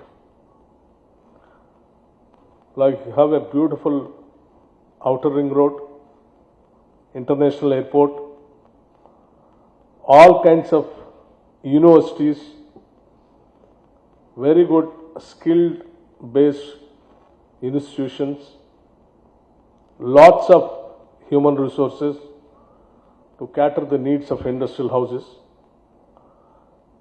cosmopolitan,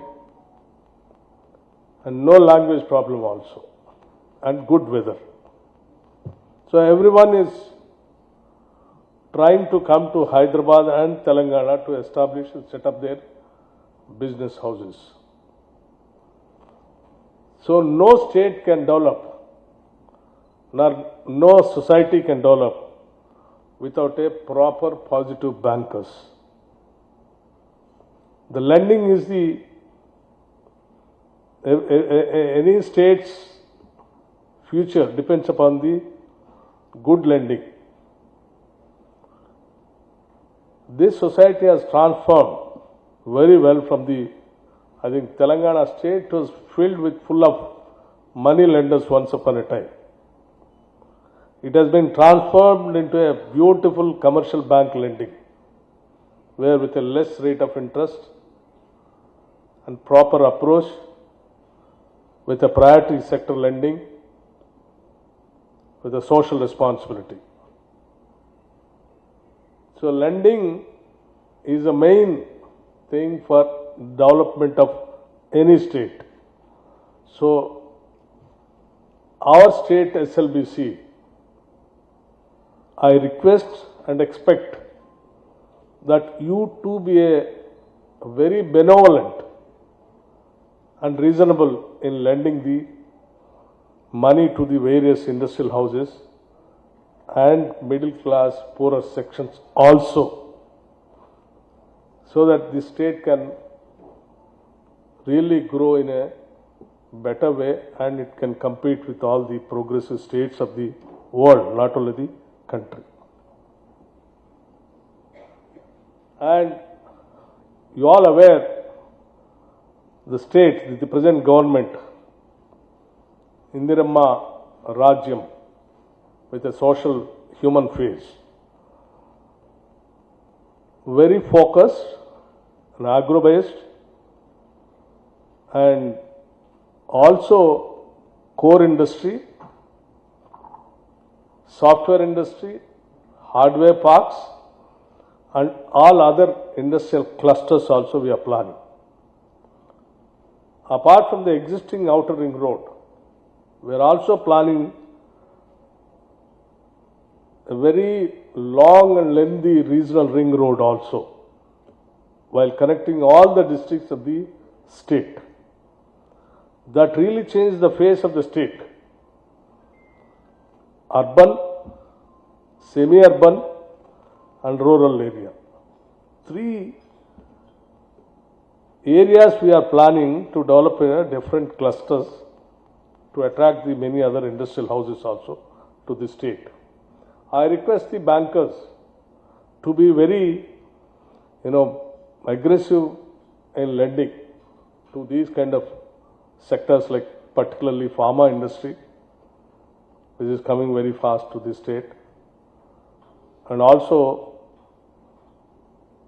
like housing industry, and even agro-based industries also we are planning so that it can encourage the farming community. And also we are trying to develop the Musi river front to face the city of Hyderabad on the lines of Thames River, which is there in London. We are focusing very seriously on this project. All along the Musi River, we want to develop the clusters of various activities of the business and the entertainment also. So in future, we are all dreaming the state of Telangana in such a way with a proper mix of agro and industrial development with a growth of on par with any other developing countries or developed countries. So I request all the bankers to plan your proper lending in, at least in the fourth year, 2024 and 25, 26 also. To the state of Telangana to become one of the fast growing states in India, various development initiatives are being taken up by our government.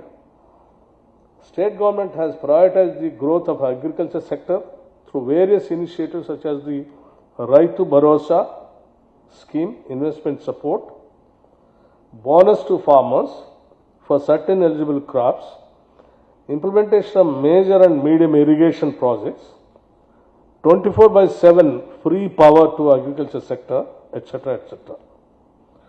These initiatives are resulting in an increase in the share of agriculture and allied sectors.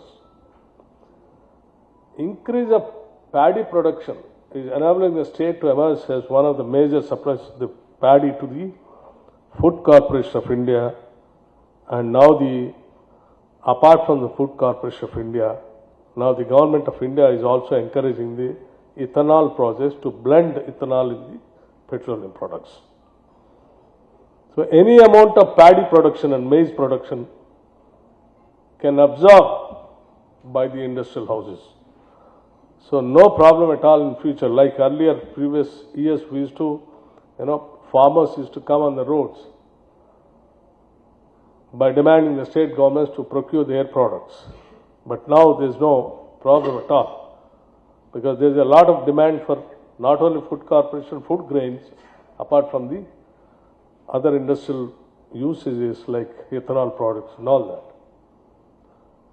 To support, as our Honorable Minister, Agriculture Minister, Sri Tummal Nageswara, what he expressed, like, oil palm cultivation in the state, the government is extending all needed support for taking up this farming activity. There was earlier there used to be a lot of, pending financial support to the farming sector and even the horticulture sector.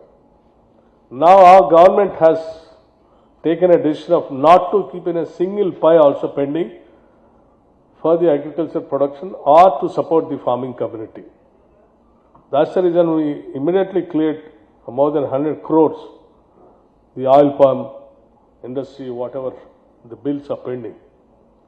In future also we want to encourage poly houses, drip irrigation, sprinklers, and even mechanization of farming also we wanted to encourage so that the production can increase without much burden on the farming community.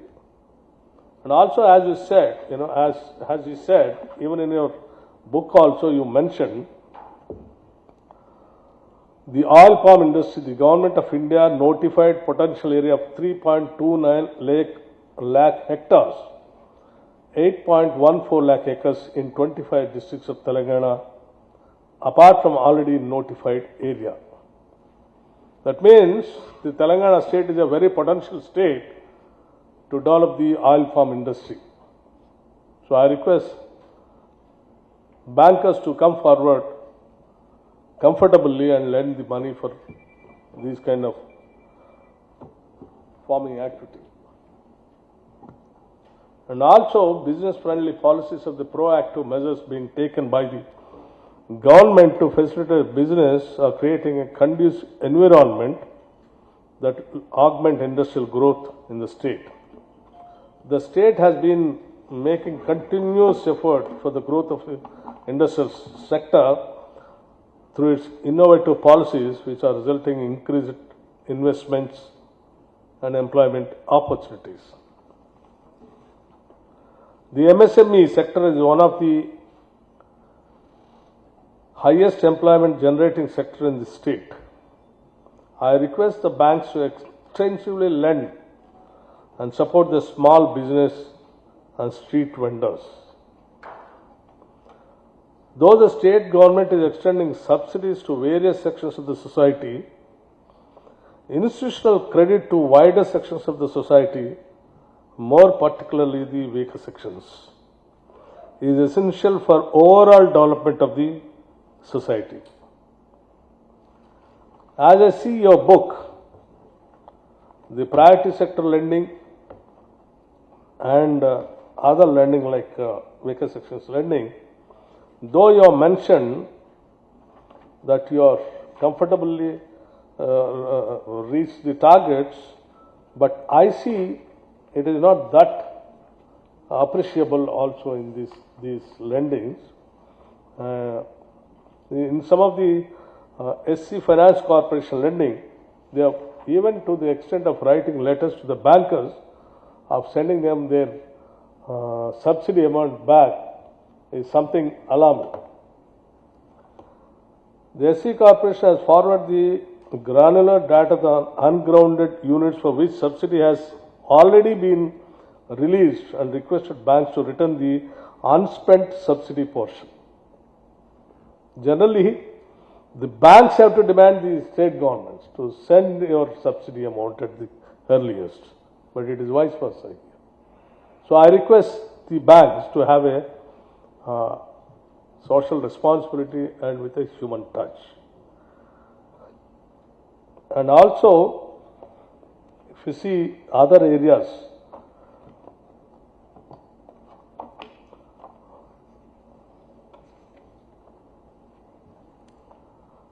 Pradhan Mantri Mudra Yojana scheme, there also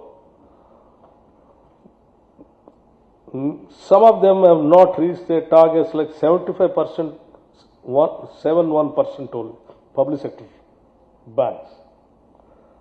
But whereas private sector, 125.43%, which is vice versa.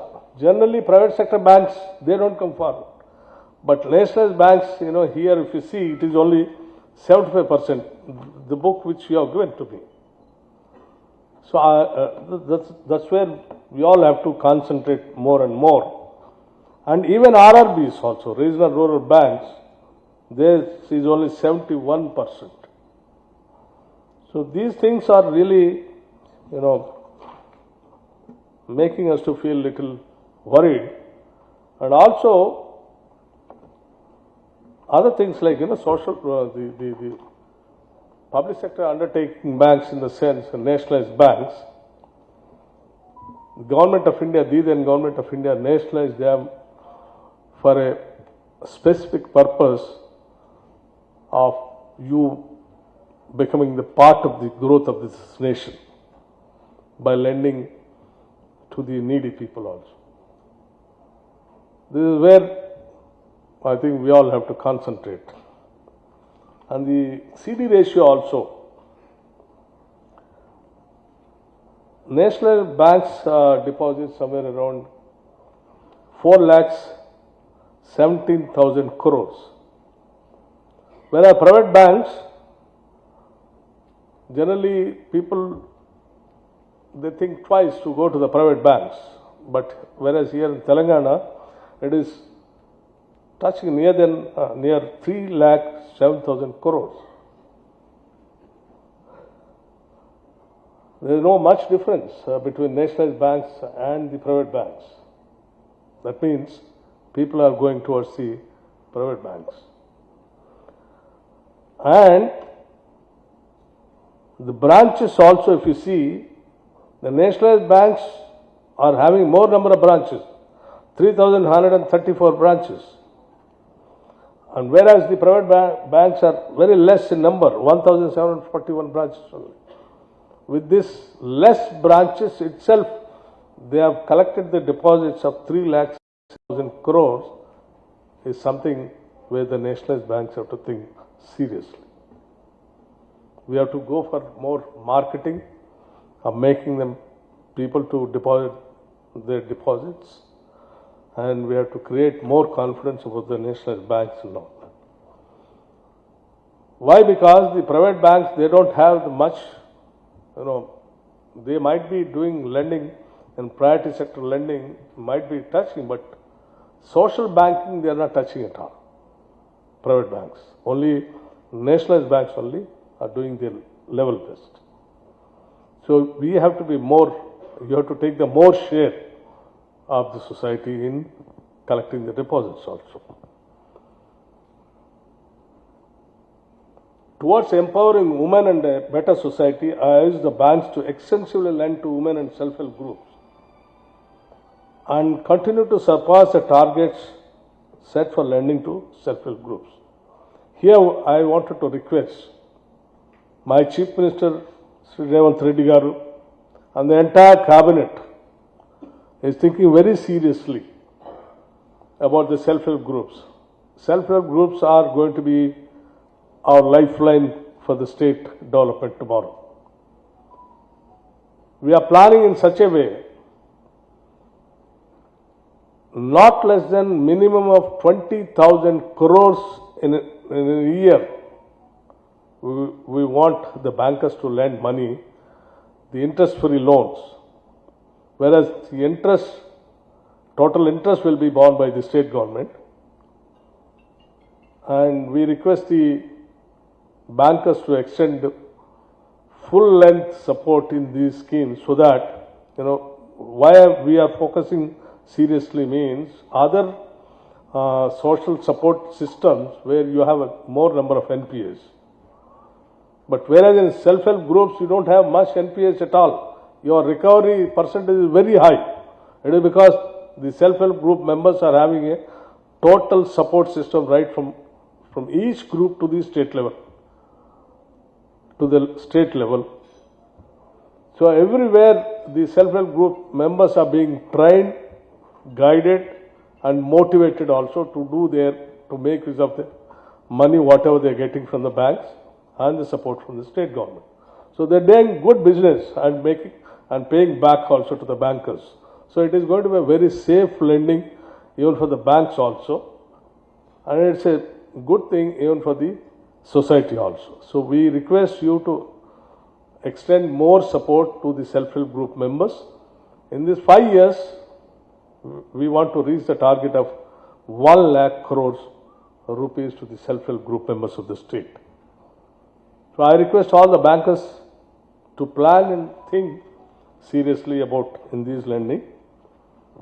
And also banks have been doing commendable service in the financial inclusion area, and I request the banks to continue their focus on financial initiatives, ensure saturation in opening of PMJDY and coverage of beneficiaries under social security as well as the insurance schemes also.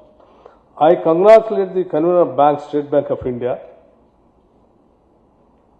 which is our main bank.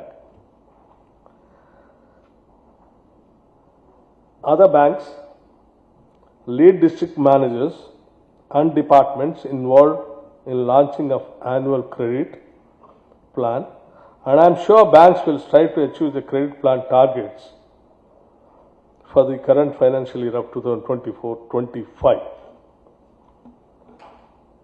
I wish you all the best.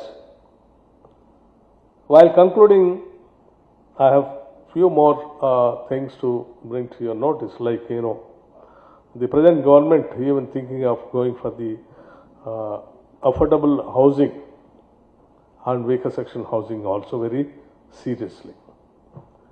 Indiramma housing scheme for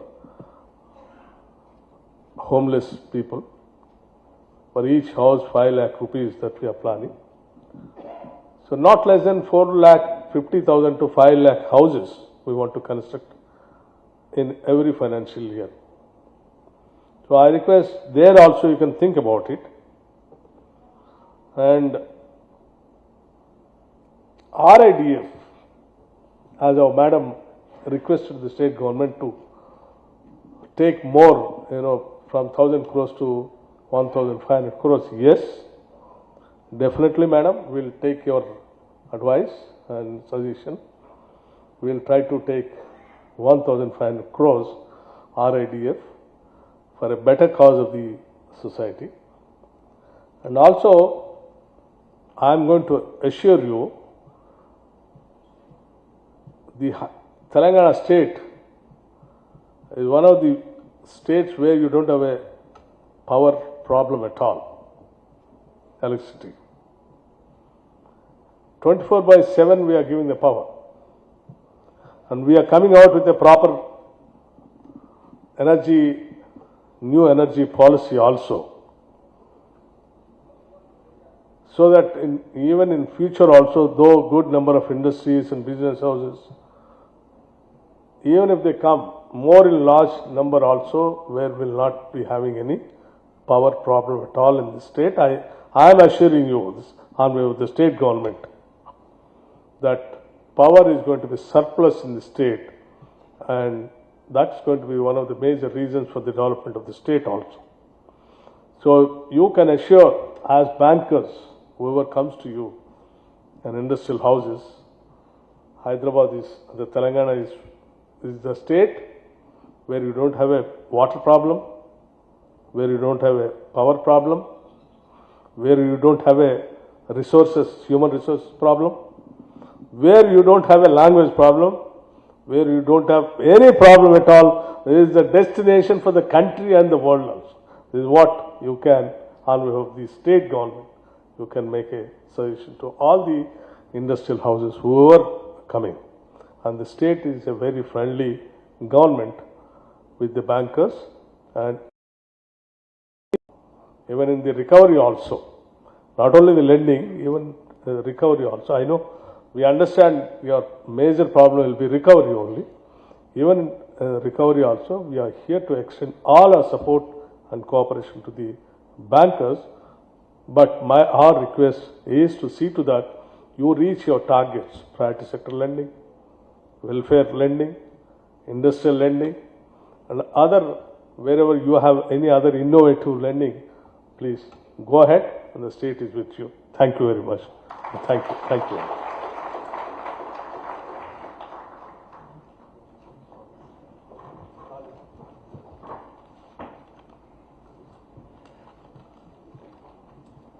Thank you, Honorable Deputy Chief Minister Batti Vikramarka Garu, for sharing your vision on the development path of the state, and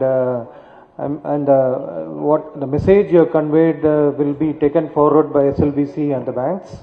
And thank you once again to both the ministers for sparing their valuable time, honorable ministers for sparing the valuable time and sharing the thoughts and launching the annual credit plan.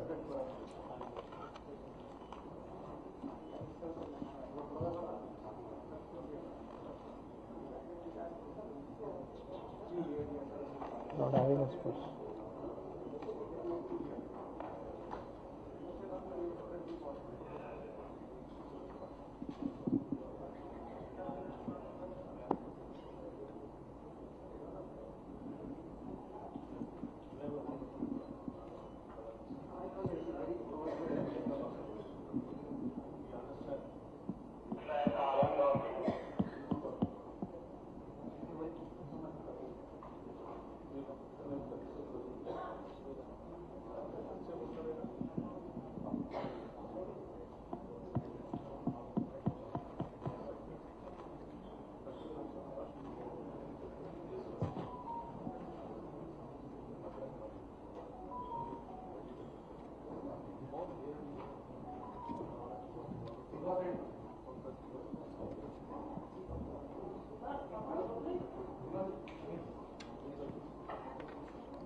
వాటిని RBI add sticks అంటే RBI నిబంధనలకు అనుగుణంగా చేస్తున్నామని చెప్పొచ్చు మీరు. RBI కూడా ఆలోచన చేయాల్సినటువంటి అవసరం ఉంది. ఈ కింది సెక్టార్లకి మీరు ఎక్కువ సహాయం ఇతోధికంగా ఇవ్వాల్సినటువంటి అవసరం ఉంది. అదేవిధంగా బ్యాంక్ కంట్రోలర్స్ అందరూ కూడా ఈ యొక్క మీరిచ్చినటువంటి లోనింగ్ డీటెయిల్స్ అన్నీ రాష్ట్ర ప్రభుత్వానికి సక్రమమైనటువంటి పద్ధతిలో సరైనటువంటి పద్ధతులు అందిస్తే మాకు ఇంకా వెసులుబాటు ఉండే అవకాశం ఉంది. మా పథకాలకి కరెక్ట్గా రేపు రైతు భరోసా కావచ్చు, లేదా రైతు బీమా కావచ్చు, అదేవిధంగా ఇన్సూరెన్స్ పథకాలకు కావచ్చు, మీ యొక్క డీటెయిల్స్ మాకు సక్రమంగా సరైనటువంటి పద్ధతిలో రాష్ట్ర ప్రభుత్వానికి అందివ్వాలని చెప్పి మిమ్మల్ని కోరుతా ఉన్నాం. అదేవిధంగా చింతాల గారు చెప్పారు, ఆయిల్ ఫామ్కి సంబంధించి గతంలో ఏపీకి ఒక్కదానికే పర్మిషన్ ఉండేది. మేము గత కొద్ది రోజుల క్రితం తెలంగాణ ప్రాంతానికి కూడా పర్మిషన్ తెచ్చుకున్నాం. ఇంతకుముందు ఒక ఖమ్మం జిల్లాలోనే అవకాశం ఉండేది. ఇప్పుడు తెలంగాణలో ఉన్న 31 జిల్లాలు కూడా ఆయిల్ ఫామ్కి అనుకూలంగా కార్యక్రమం మొదలుపెట్టాం. పెద్ద ఎత్తున కనీసం ప్రతి సంవత్సరం 1,00,000 ఎకరాలు ఆయిల్ ఫామ్ సాగు చేసేదానికి అవకాశం తీసుకున్నాం. దానికి సంబంధించినటువంటి కార్యక్రమాలన్నీ కొనసాగుతున్నాయి. అన్ని బ్యాంకులు కూడా మీరిచ్చిన దాంట్లో ఆర్ఐడిఎఫ్ కింద 221 కోట్లు మీకు ఇస్తే అందుట్లో 18,000 మందికి రైతులకు ఆయిల్ ఫామ్ సాగు చేపట్టారు. అందుట్లో మీరు ఇచ్చినటువంటి సహాయం 50 మంది ఉన్నారు. 18,000 మంది రైతులు ఆయిల్ ఫామ్ సాగు ప్రారంభిస్తే బ్యాంకులు ఇచ్చినటువంటి సహాయం 50 మందికి ఉంది. అది మీరు ఒకసారి గమనించాల్సినటువంటి అవసరం ఉంది. మా రామకృష్ణరావు గతంలో ఉన్నటువంటి పెండింగ్ మొత్తం అగ్రికల్చర్ సెక్టార్కి సంబంధించిన డ్రిప్ కావచ్చు, ఇంకా ఇన్ఫ్రాస్ట్రక్చర్ సంబంధించినటువంటి పెండింగ్ బిల్స్ అన్నీ కూడా ఆయన గారు శాంక్షన్ చేస్తున్నారు. కాబట్టి ఆయిల్ ఫామ్కి కావాల్సింది డ్రిప్ ఇరిగేషను, ఆయనకి 3 సంవత్సరాలు అది పంటకు వచ్చే లోపల అతని వెసులుబాటుకు కావాల్సినటువంటి పెట్టుబడి కూడా మేము ఇస్తున్నాం. సబ్సిడీ సుమారు 50,000 ప్రతి ఎకరానికి ఇచ్చే అవకాశం ఉంది. రేపు రాబోయే కొద్ది రోజుల్లోనే ప్రతి జిల్లాలో కూడా ఆయిల్ ఫామ్ ఫ్యాక్టరీ వచ్చే అవకాశం ఉంది. చాలామంది రైతులు ముందుకొచ్చేస్తున్నారు. కాబట్టి ఆ పంట ఇప్పుడున్న అన్ని పంటల్లో కంటే మేలైనటువంటి దిగుబడితోటి పాటు రాబడితోటి పాటు ఇప్పుడున్నటువంటి ప్రకృతి వైపరీత్యాలకు దూరంగా ఉండేటటువంటి అవకాశం ఉంది. ఇందాక మేడం గారు చెప్పినట్లుగా కోతులతోటి భయం లేదు, తుఫాన్లతోటి భయం లేదు, అదేవిధంగా దొంగలతోటి భయం లేదు. మార్కెటింగ్ ఇమ్మీడియట్గా మేమే తీసుకెళ్లి ఫ్యాక్టరీలో ఇమ్మీడియట్గా తెల్లారి ఆయన అకౌంట్లో పైసలు వేస్తున్నాం.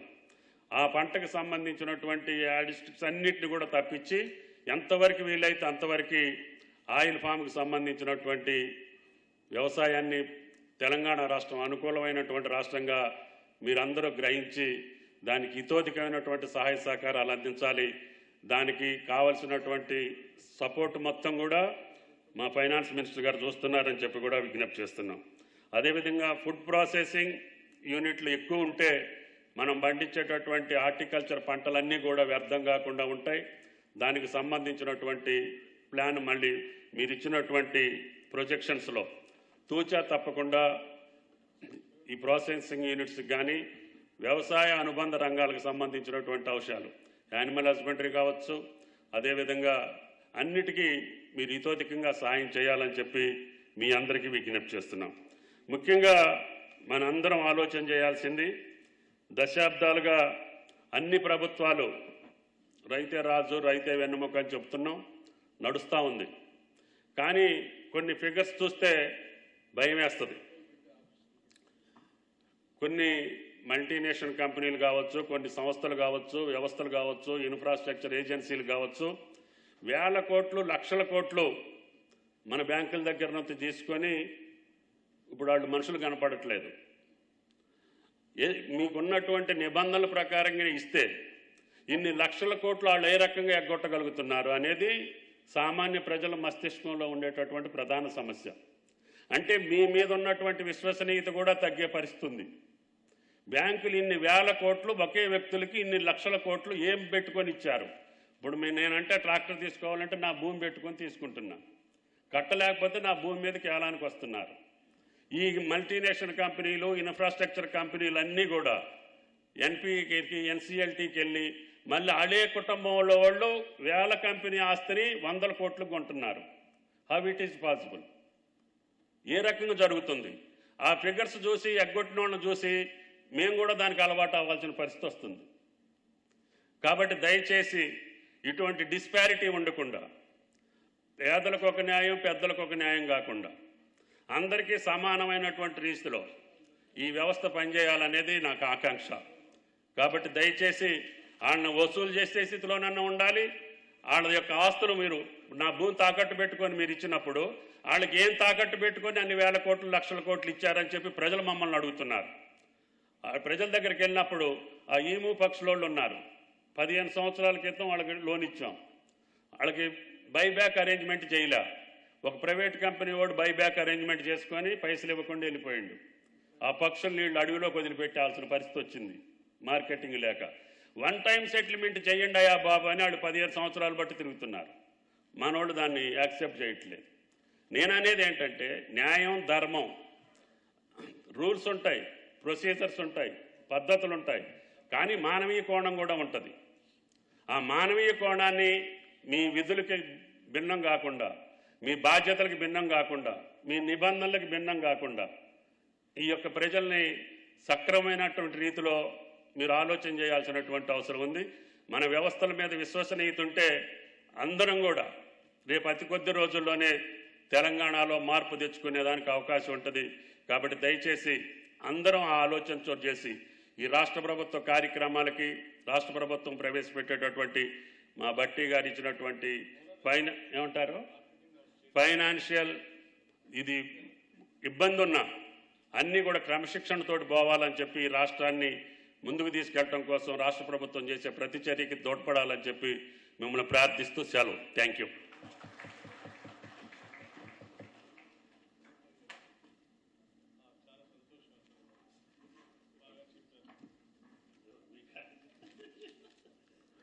Thank you, Honorable Minister for Agriculture, Sri Nageshwara Garu, for sharing your thoughts and concerns.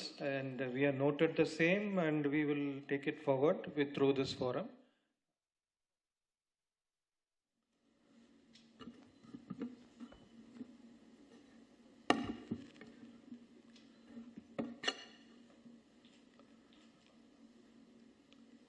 Honorable Minister for Agriculture and Sri Tummal Nageshwara Garu, and our Special Chief Secretary, Finance, Government of Telangana,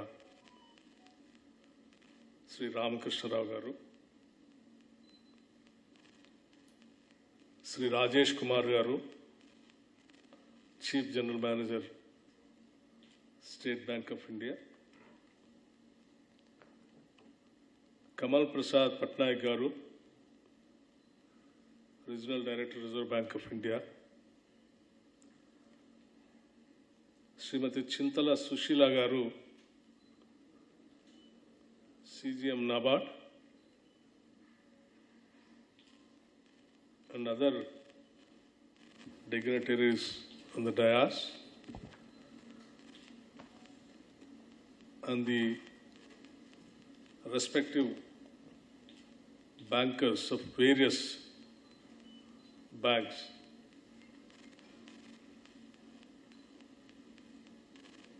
I appreciate and welcome all of you for conducting this SLBC timely and with a positive approach. I'm very happy to note the positive performance of the banks during the financial year 2023-24 in various segments of priority sector advances. Though there are a little bit discrepancies, but by and large, it is more appreciable.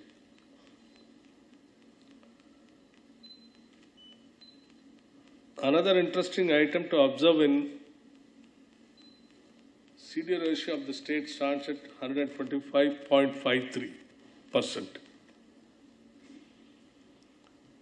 I'll come to the CD ratio of the issue the end of my speech.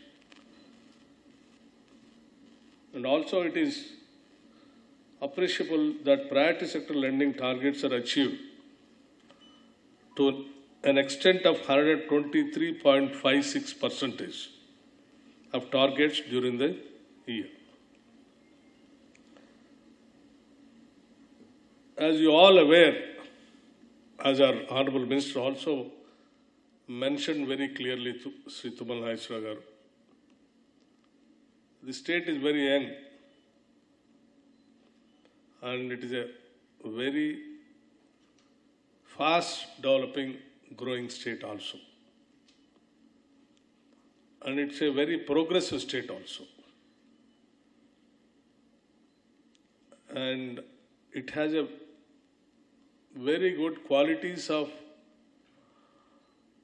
attracting many industrial houses to the state. Like you have a beautiful outer ring road, international airport, all kinds of universities, very good skilled based institutions, lots of human resources to cater the needs of industrial houses, cosmopolitan, and no language problem also, and good weather.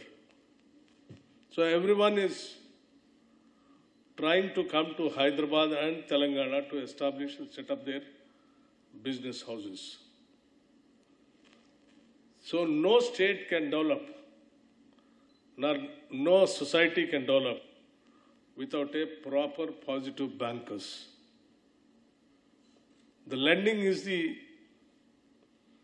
any state's future depends upon the good lending. This society has transformed very well from I think Telangana state was full of money lenders once upon a time. It has been transformed into a beautiful commercial bank lending, where with a less rate of interest and proper approach, with a priority sector lending, with a social responsibility. So lending is a main thing for development of any state. So our state SLBC, I request and expect that you too be a very benevolent and reasonable in lending the money to the various industrial houses and middle class poorer sections also, so that the state can really grow in a better way and it can compete with all the progressive states of the world, not only the country. And you all aware, the state, the present government, Indiramma Rajyam, with a social human face, very focused and agro-based, and also core industry, software industry, hardware parks, and all other industrial clusters also we are planning. Apart from the existing outer ring road, we are also planning a very long and lengthy regional ring road also, while connecting all the districts of the state. That really changed the face of the state. Urban, semi-urban, and rural area. 3 areas we are planning to develop in different clusters to attract the many other industrial houses also to the state. I request the bankers to be very, aggressive in lending to these kind of sectors, like particularly pharma industry, which is coming very fast to the state, and also like housing industry, and even agro-based industries also we are planning so that it can encourage the farming community. And also we are trying to develop the Musi river front to face the city of Hyderabad on the lines of Thames River, which is there in London. We are focusing very seriously on this project. All along the Musi River, we want to develop the clusters of various activities of the business and the entertainment also. So in future, we are all dreaming the state of Telangana in such a way with a proper mix of agro and industrial development with a growth of on par with any other developing countries or developed countries. So I request all the bankers to plan your proper lending at least in the forthcoming year, 2024 and 25, 26 also. To the state of Telangana to become one of the fast growing states in India, various development initiatives are being taken up by our government. State government has prioritized the growth of agriculture sector through various initiatives such as the Raitu Bharosa scheme, investment support, bonus to farmers for certain eligible crops, implementation of major and medium irrigation projects, 24/7 free power to agriculture sector, etc., etc. These initiatives are resulting in an increase in the share of agriculture and allied sectors. Increase of paddy production is enabling the state to emerge as one of the major suppliers of the paddy to the Food Corporation of India, and now apart from the Food Corporation of India, now the government of India is also encouraging the ethanol process to blend ethanol in the petroleum products. So any amount of paddy production and maize production can absorb by the industrial houses. So no problem at all in future. Like earlier, previous years, we used to, farmers used to come on the roads by demanding the state governments to procure their products. But now there's no problem at all, because there's a lot of demand for not only food corporation, food grains, apart from the other industrial usages like ethanol products and all that.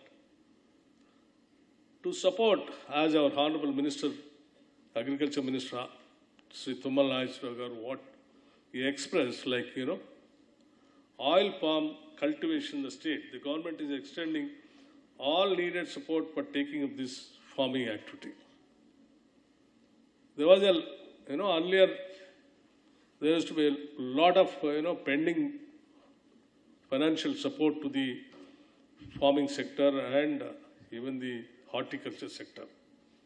Now our government has taken a decision of not to keep in a single pie also pending for the agriculture production or to support the farming community. That's the reason we immediately cleared more than 100 crores, the oil palm industry, whatever the bills are pending. In future also we want to encourage poly houses, drip irrigation, sprinklers, and even mechanization of farming also we wanted to encourage so that the production can increase without much burden on the farming community. వాటిని RBI add sticks అంటే RBI నిబంధనలకు అనుగుణంగా చేస్తున్నామని చెప్పొచ్చు మీరు. RBI కూడా ఆలోచన చేయాల్సినటువంటి అవసరం ఉంది. ఈ కింది సెక్టార్లకి మీరు ఎక్కువ సహాయం ఇతోధికంగా ఇవ్వాల్సినటువంటి అవసరం ఉంది. అదేవిధంగా బ్యాంక్ కంట్రోలర్స్ అందరూ కూడా ఈ యొక్క మీరిచ్చినటువంటి లోనింగ్ డీటెయిల్స్ అన్నీ రాష్ట్ర ప్రభుత్వానికి సక్రమమైనటువంటి పద్ధతిలో సరైనటువంటి పద్ధతులు అందిస్తే మాకు ఇంకా వెసులుబాటు ఉండే అవకాశం ఉంది.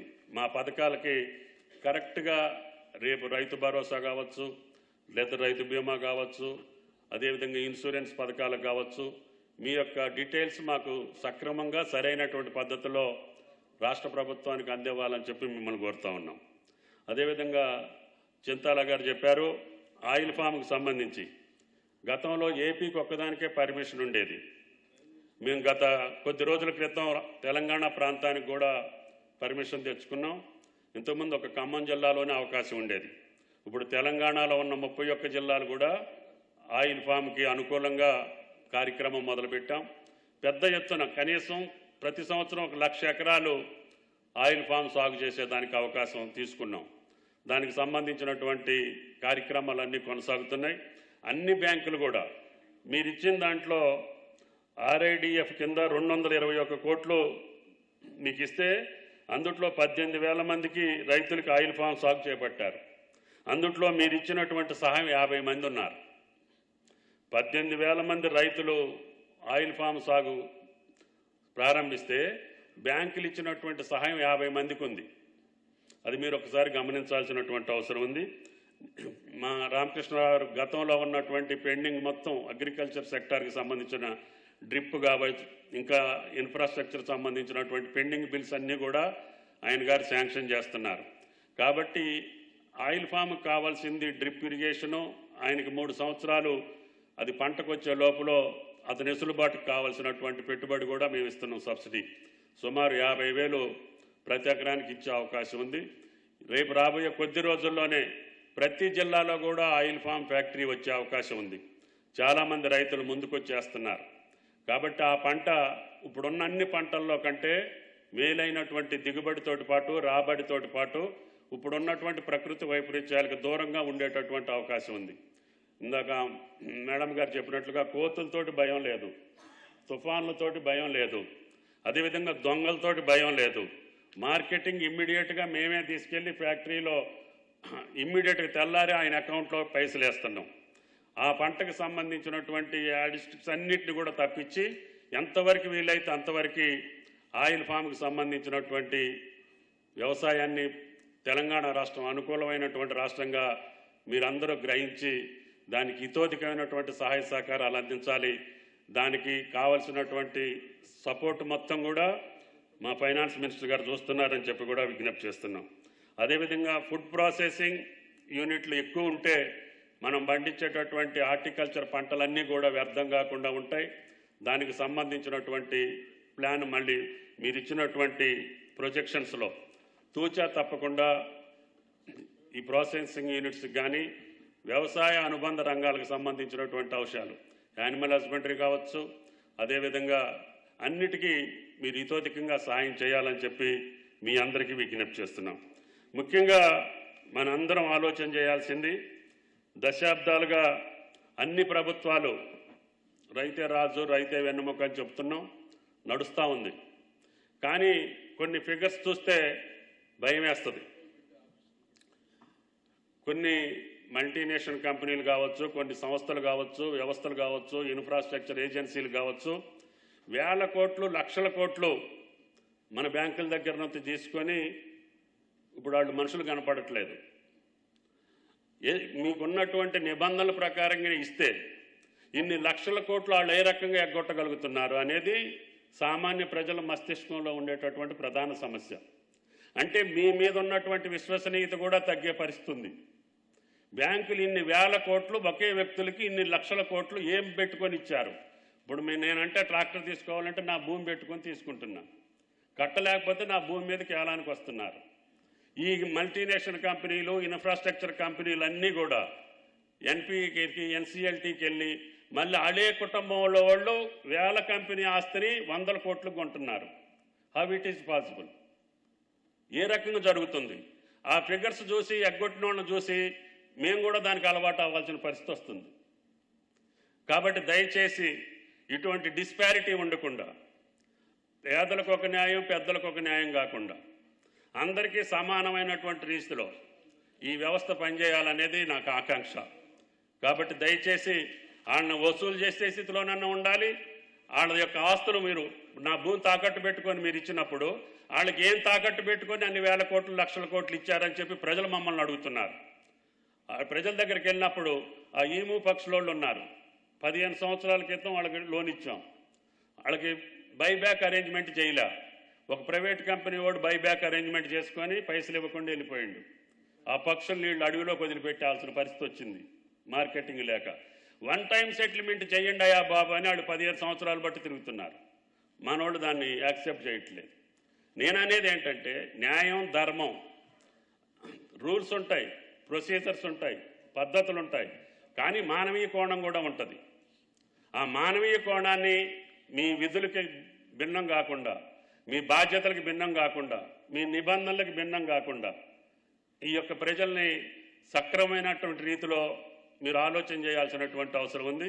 మన వ్యవస్థల మీద విశ్వసనీయత ఉంటే అందరం కూడా రేపు అతి కొద్ది రోజుల్లోనే తెలంగాణలో మార్పు తెచ్చుకునేదానికి అవకాశం ఉంటుంది. కాబట్టి దయచేసి అందరం ఆ ఆలోచన చోటు చేసి ఈ రాష్ట్ర ప్రభుత్వ కార్యక్రమాలకి రాష్ట్ర ప్రభుత్వం ప్రవేశపెట్టేటటువంటి మా బట్టి గారు ఇచ్చినటువంటి ఫైనాన్షియల్ ఇది ఇబ్బంది ఉన్నా అన్నీ కూడా క్రమశిక్షణతోటి పోవాలని చెప్పి ఈ రాష్ట్రాన్ని ముందుకు తీసుకెళ్ళడం కోసం రాష్ట్ర ప్రభుత్వం చేసే ప్రతి చర్యకి తోడ్పడాలని చెప్పి మిమ్మల్ని ప్రార్థిస్తూ సెలవు. Thank you.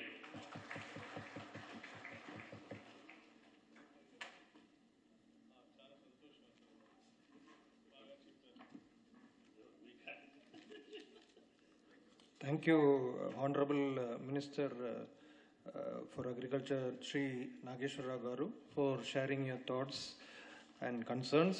And we have noted the same, and we will take it forward through this forum.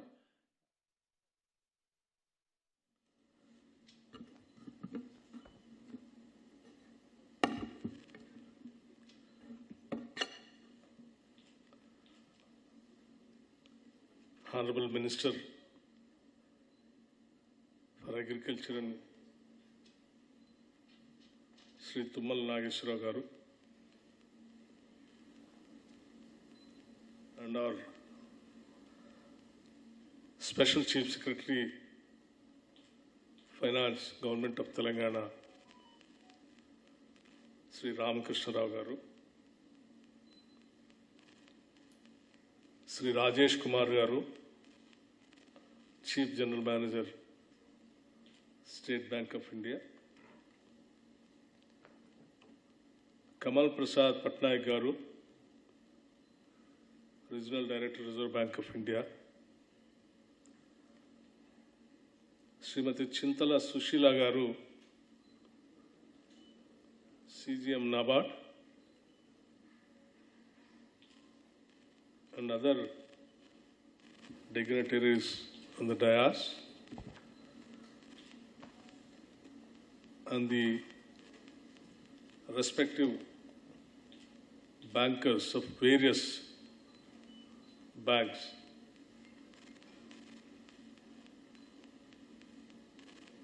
I appreciate and welcome all of you for conducting this SLBC timely and with a positive approach. I'm very happy to note the positive performance of the banks during the financial year 2023-24 in various segments of priority sector advances. Though there are a little bit discrepancies, but by and large, it is more appreciable.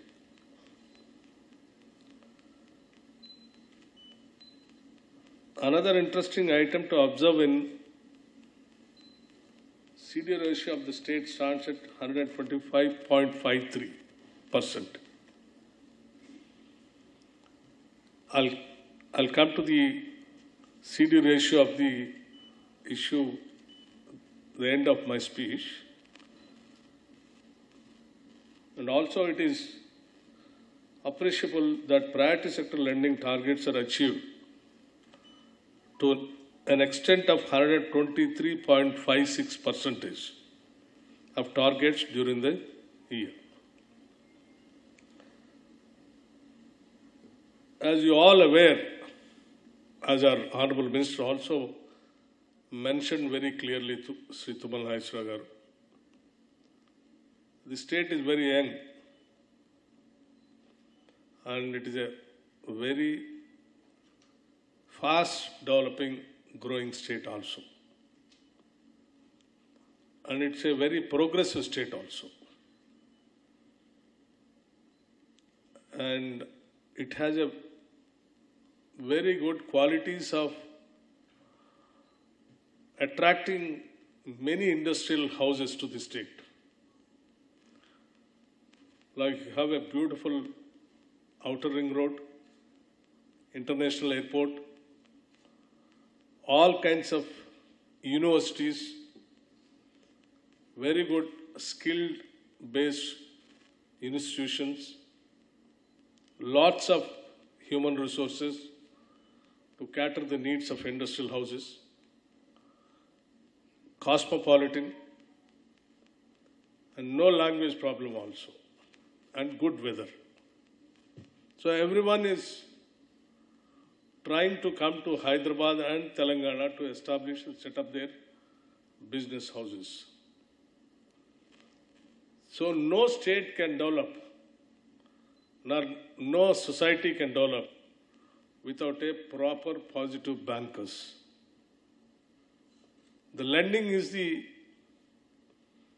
any state's future depends upon the good lending. This society has transformed very well from I think Telangana state was filled with full of money lenders once upon a time. It has been transformed into a beautiful commercial bank lending, where with a less rate of interest and proper approach, with a priority sector lending, with a social responsibility. So lending is the main thing for development of any state. So our state SLBC, I request and expect that you too be a very benevolent and reasonable in lending the money to the various industrial houses and middle class poorer sections also, so that the state can really grow in a better way and it can compete with all the progressive states of the world, not only the country. And you all aware, the state, the present government, Indiramma Rajyam, with a social human face, very focused and agro-based, and also core industry, software industry, hardware parks, and all other industrial clusters also we are planning. Apart from the existing outer ring road, we are also planning a very long and lengthy regional ring road also, while connecting all the districts of the state. That really changed the face of the state. Urban, semi-urban, and rural area. 3 areas we are planning to develop in different clusters to attract the many other industrial houses also to the state.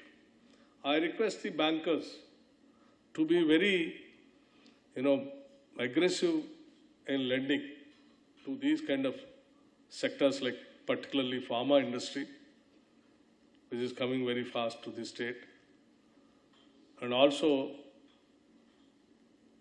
like housing industry,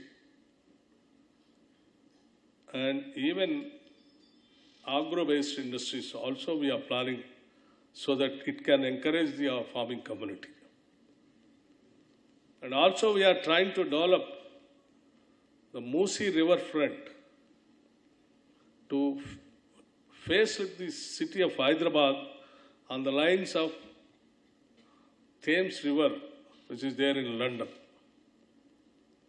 We are focusing very seriously on this project. All along the Musi River, we want to develop the clusters of various activities of the business and the entertainment also. So in future, we are all dreaming the state of Telangana in such a way with a proper mix of agro and industrial development, with a growth of on par with any other developing countries or developed countries.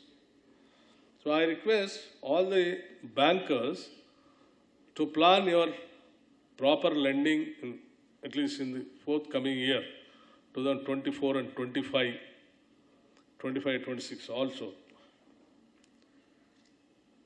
To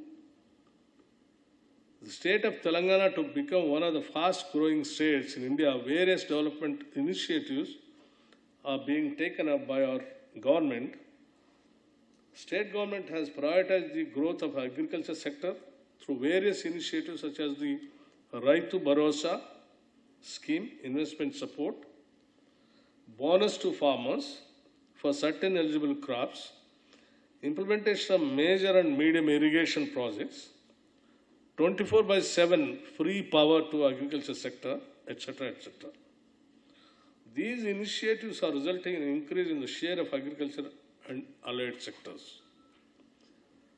Increase of paddy production is enabling the state to emerge as one of the major suppliers of the paddy to the Food Corporation of India, and now apart from the Food Corporation of India, now the Government of India is also encouraging the ethanol process to blend ethanol in the petroleum products.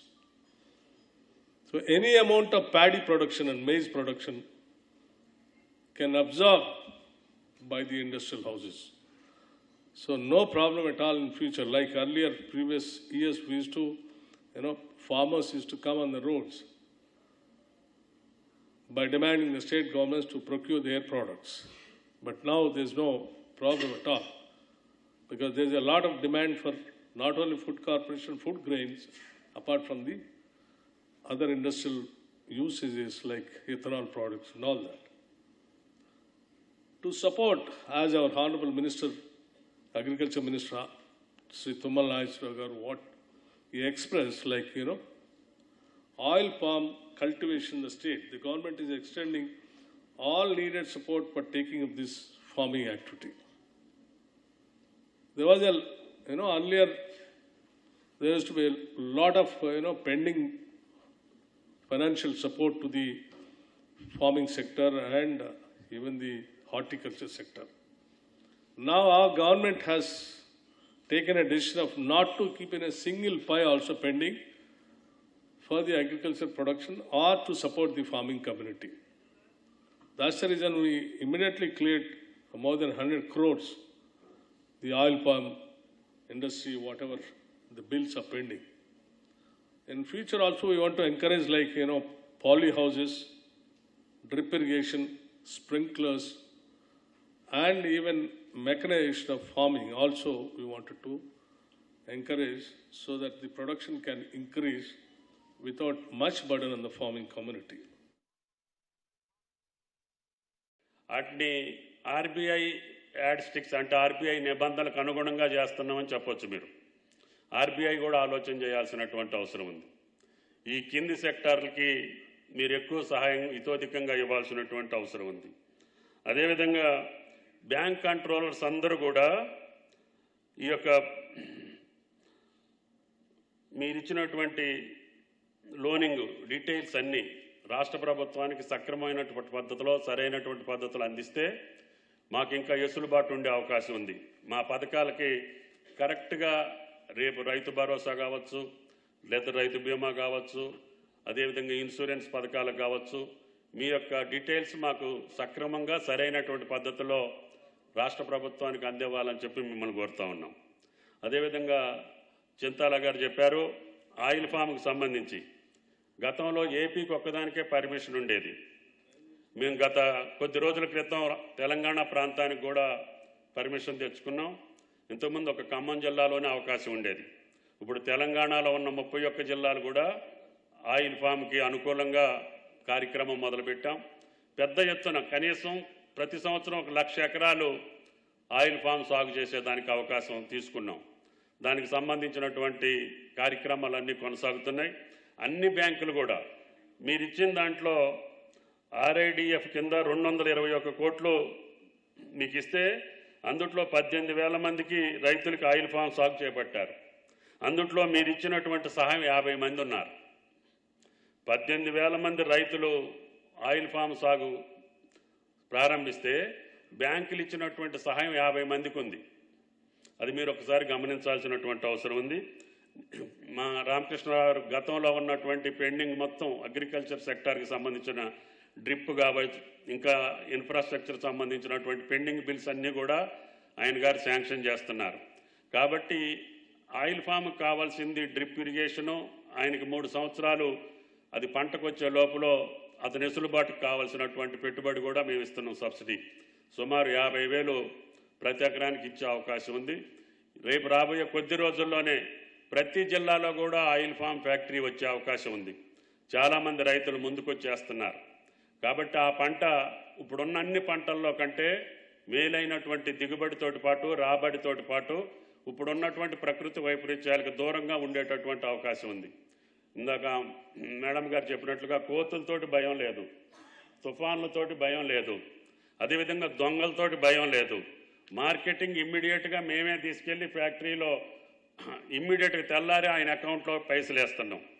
ఆ పంటకు సంబంధించినటువంటి యాడిస్టిక్స్ అన్నిటిని కూడా తప్పించి ఎంతవరకు వీలైతే అంతవరకు oil ఫామ్కి సంబంధించినటువంటి వ్యవసాయాన్ని తెలంగాణ రాష్ట్రం అనుకూలమైనటువంటి రాష్ట్రంగా మీరందరూ గ్రహించి దానికి హితోధికమైనటువంటి సహాయ సహకారాలు అందించాలి. దానికి కావలసినటువంటి సపోర్ట్ మొత్తం కూడా మా ఫైనాన్స్ మినిస్టర్ గారు చూస్తున్నారని చెప్పి కూడా విజ్ఞప్తి చేస్తున్నాం. అదేవిధంగా ఫుడ్ ప్రాసెసింగ్ యూనిట్లు ఎక్కువ ఉంటే మనం పండించేటటువంటి హార్టికల్చర్ పంటలన్నీ కూడా వ్యర్థం కాకుండా ఉంటాయి. దానికి సంబంధించినటువంటి ప్లాన్ మళ్ళీ మీరు ఇచ్చినటువంటి ప్రొజెక్షన్స్లో తూచా తప్పకుండా ఈ ప్రాసెసింగ్ యూనిట్స్కి కానీ వ్యవసాయ అనుబంధ రంగాలకు సంబంధించినటువంటి అంశాలు యానిమల్ హస్బెండరీ కావచ్చు, అదేవిధంగా అన్నిటికీ మీరు హితోధికంగా సాయం చేయాలని చెప్పి మీ అందరికీ విజ్ఞప్తి చేస్తున్నాం. ముఖ్యంగా మనందరం ఆలోచన చేయాల్సింది, దశాబ్దాలుగా అన్ని ప్రభుత్వాలు రైతే రాజు రైతే వెన్నెముక అని చెప్తున్నాం, నడుస్తూ ఉంది. కానీ కొన్ని ఫిగర్స్ చూస్తే భయం వేస్తుంది. కొన్ని మల్టీనేషనల్ కంపెనీలు కావచ్చు, కొన్ని సంస్థలు కావచ్చు, వ్యవస్థలు కావచ్చు, ఇన్ఫ్రాస్ట్రక్చర్ ఏజెన్సీలు కావచ్చు, 1,000 కోట్లు 1,00,000 కోట్లు మన బ్యాంకుల దగ్గర నుంచి తీసుకొని ఇప్పుడు వాళ్ళు మనుషులు కనపడట్లేదు. మీకున్నటువంటి నిబంధనల ప్రకారంగా ఇస్తే ఇన్ని లక్షల కోట్లు వాళ్ళు ఏ రకంగా ఎగ్గొట్టగలుగుతున్నారు అనేది సామాన్య ప్రజల మస్తిష్కంలో ఉండేటటువంటి ప్రధాన సమస్య. అంటే మీ మీద ఉన్నటువంటి విశ్వసనీయత కూడా తగ్గే పరిస్థితి ఉంది. బ్యాంకులు ఇన్ని 1,000 కోట్లు ఒకే వ్యక్తులకి ఇన్ని లక్షల కోట్లు ఏం పెట్టుకొని ఇచ్చారు? ఇప్పుడు నేనంటే ట్రాక్టర్ తీసుకోవాలంటే నా భూమి పెట్టుకొని తీసుకుంటున్నా, కట్టలేకపోతే నా భూమి మీదకి ఏలానికి వస్తున్నారు. ఈ మల్టీనేషనల్ కంపెనీలు, ఇన్ఫ్రాస్ట్రక్చర్ కంపెనీలు అన్నీ కూడా ఎన్పికి NCLTకి వెళ్ళి మళ్ళీ అదే కుటుంబంలో వాళ్ళు 1,000 కంపెనీ ఆస్తిని 100 కోట్లు కొంటున్నారు. How it is possible? ఏ రకంగా జరుగుతుంది? ఆ ఫిగర్స్ చూసి ఎగ్గొట్టిన వాళ్ళని చూసి మేము కూడా దానికి అలవాటు అవ్వాల్సిన పరిస్థితి వస్తుంది. కాబట్టి దయచేసి ఇటువంటి డిస్పారిటీ ఉండకుండా, పేదలకు ఒక న్యాయం పెద్దలకు ఒక న్యాయం కాకుండా అందరికీ సమానమైనటువంటి రీతిలో ఈ వ్యవస్థ పనిచేయాలనేది నాకు ఆకాంక్ష. కాబట్టి దయచేసి వాళ్ళని వసూలు చేసే స్థితిలోనన్నా ఉండాలి. వాళ్ళ యొక్క ఆస్తులు మీరు నా భూమి తాకట్టు పెట్టుకొని మీరు ఇచ్చినప్పుడు వాళ్ళకి ఏం తాకట్టు పెట్టుకొని అన్ని 1,000 కోట్లు 1,00,000 కోట్లు ఇచ్చారని చెప్పి ప్రజలు మమ్మల్ని అడుగుతున్నారు. ప్రజల దగ్గరికి వెళ్ళినప్పుడు ఆ ఈము పక్షులోళ్ళు ఉన్నారు. 15 సంవత్సరాల క్రితం వాళ్ళకి లోన్ ఇచ్చాం. వాళ్ళకి బైబ్యాక్ అరేంజ్మెంట్ చేయలే. ఒక ప్రైవేట్ కంపెనీ వాడు బైబ్యాక్ అరేంజ్మెంట్ చేసుకొని పైసలు ఇవ్వకుండా వెళ్ళిపోయిండు. ఆ పక్షులు నీళ్ళు అడవిలోకి వదిలిపెట్టాల్సిన పరిస్థితి వచ్చింది మార్కెటింగ్ లేక. వన్ టైం సెటిల్మెంట్ చేయండి అయ్యా బాబు అని వాళ్ళు 17 సంవత్సరాలు బట్టి తిరుగుతున్నారు. మనోళ్ళు దాన్ని యాక్సెప్ట్ చేయట్లేదు. నేను అనేది ఏంటంటే న్యాయం, ధర్మం, రూల్స్ ఉంటాయి, ప్రొసీజర్స్ ఉంటాయి, పద్ధతులు ఉంటాయి, కానీ మానవీయ కోణం కూడా ఉంటుంది. ఆ మానవీయ కోణాన్ని మీ విధులకి భిన్నం కాకుండా, మీ బాధ్యతలకు భిన్నం కాకుండా, మీ నిబంధనలకు భిన్నం కాకుండా ఈ యొక్క ప్రజల్ని సక్రమమైనటువంటి రీతిలో మీరు ఆలోచన చేయాల్సినటువంటి అవసరం ఉంది. మన వ్యవస్థల మీద విశ్వసనీయత ఉంటే అందరం కూడా రేపు అతి కొద్ది రోజుల్లోనే తెలంగాణలో మార్పు తెచ్చుకునేదానికి అవకాశం ఉంటుంది. కాబట్టి దయచేసి అందరం ఆ ఆలోచన చేసి ఈ రాష్ట్ర ప్రభుత్వ కార్యక్రమాలకి రాష్ట్ర ప్రభుత్వం ప్రవేశపెట్టేటటువంటి మా బట్టి గారు ఇచ్చినటువంటి ఫైనాన్షియల్ ఇది ఇబ్బంది ఉన్నా అన్నీ కూడా క్రమశిక్షణతోటి పోవాలని చెప్పి ఈ రాష్ట్రాన్ని ముందుకు తీసుకెళ్ళడం కోసం రాష్ట్ర ప్రభుత్వం చేసే ప్రతి చర్యకి తోడ్పడాలని చెప్పి మిమ్మల్ని ప్రార్థిస్తూ సెలవు. Thank you.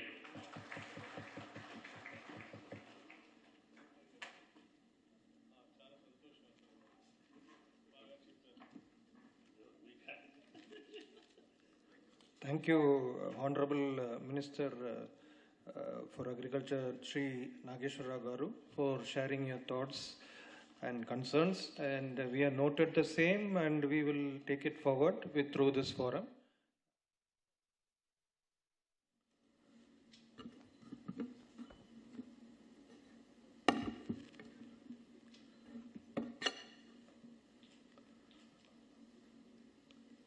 Honorable Minister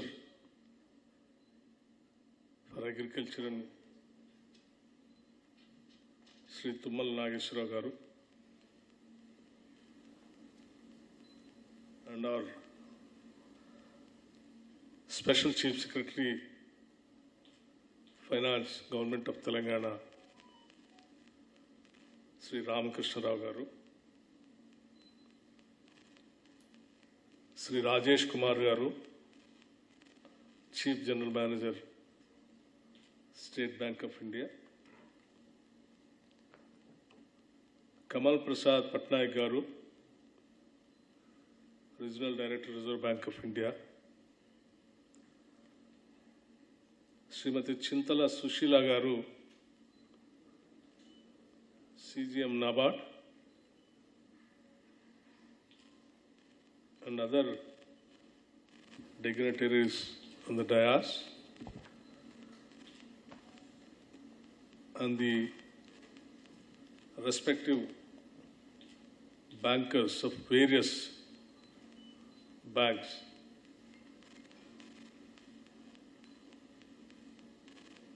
I appreciate and welcome all of you for conducting this SLBC timely and with a positive approach. I'm very happy to note the positive performance of the banks during the financial year 2023-24 in various segments of priority sector advances. Though there are a little bit discrepancies, but by and large, it is more appreciable.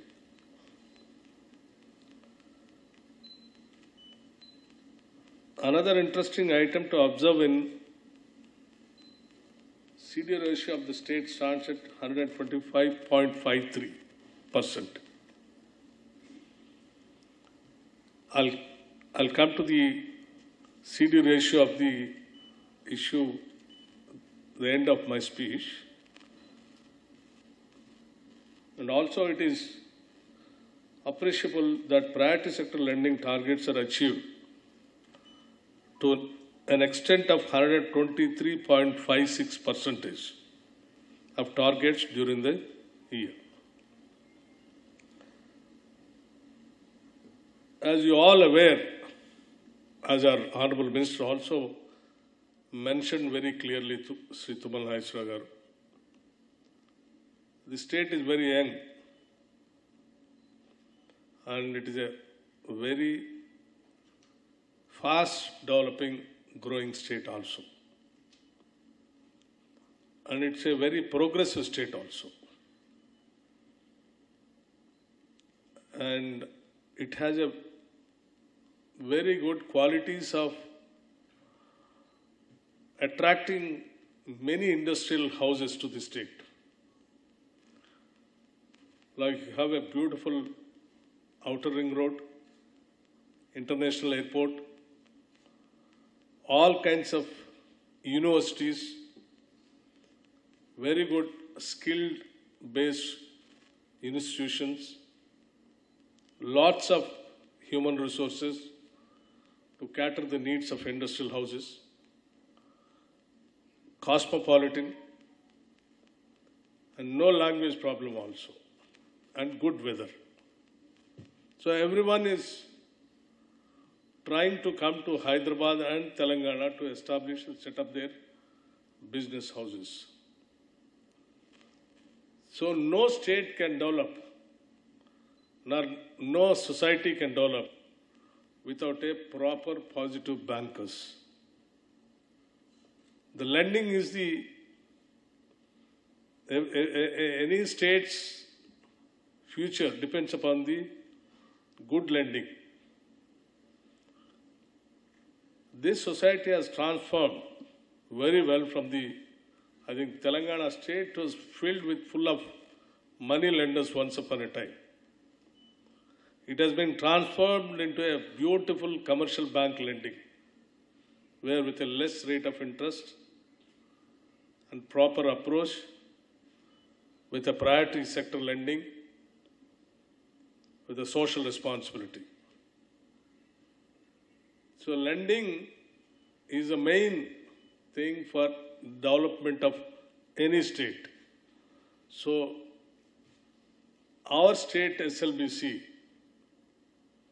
I request and expect that you too be a very benevolent and reasonable in lending the money to the various industrial houses and middle class poorer sections also, so that the state can really grow in a better way and it can compete with all the progressive states of the world, not only the country. And you all aware, the state, the present government, Indiramma Rajyam, with a social human face, very focused and agro-based, and also core industry, software industry, hardware parks, and all other industrial clusters also we are planning. Apart from the existing outer ring road, we are also planning a very long and lengthy regional ring road also, while connecting all the districts of the state. That really changed the face of the state. Urban, semi-urban, and rural area. 3 areas we are planning to develop in different clusters to attract the many other industrial houses also to the state.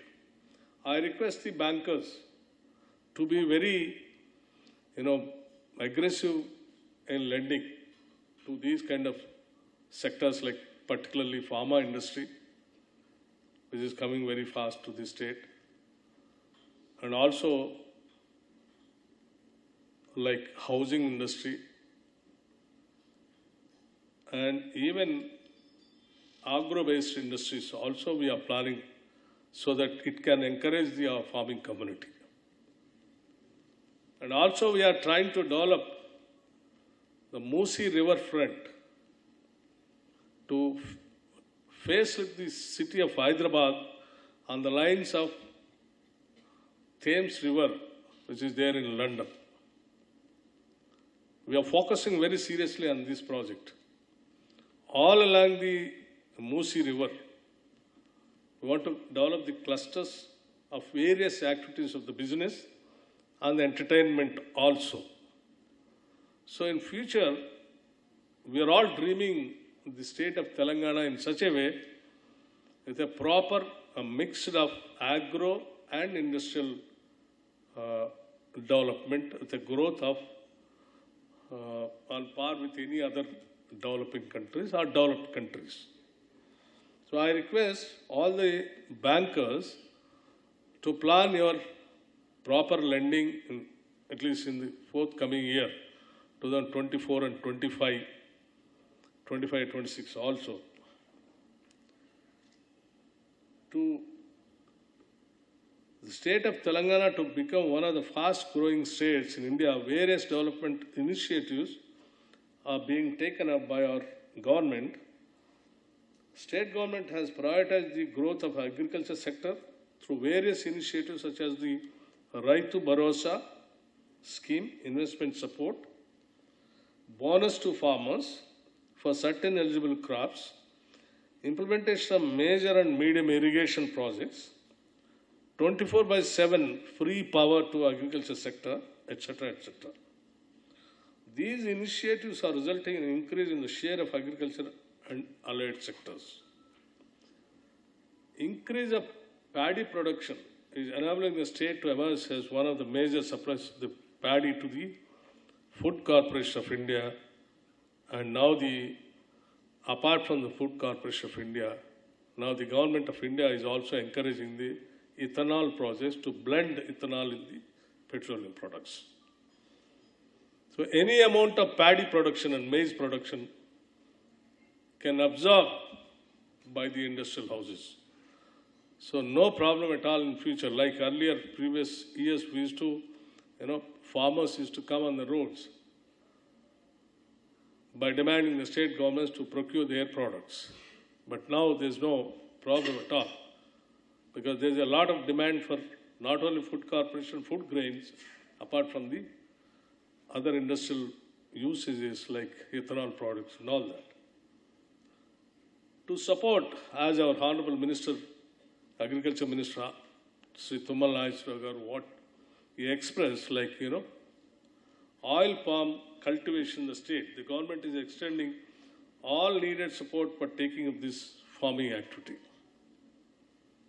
There was earlier, there used to be a lot of, pending financial support to the farming sector and even the horticulture sector. Now our government has taken a decision of not to keep in a single pie also pending for the agriculture production or to support the farming community. That's the reason we immediately cleared more than 100 crores, the oil palm industry, whatever the bills are pending.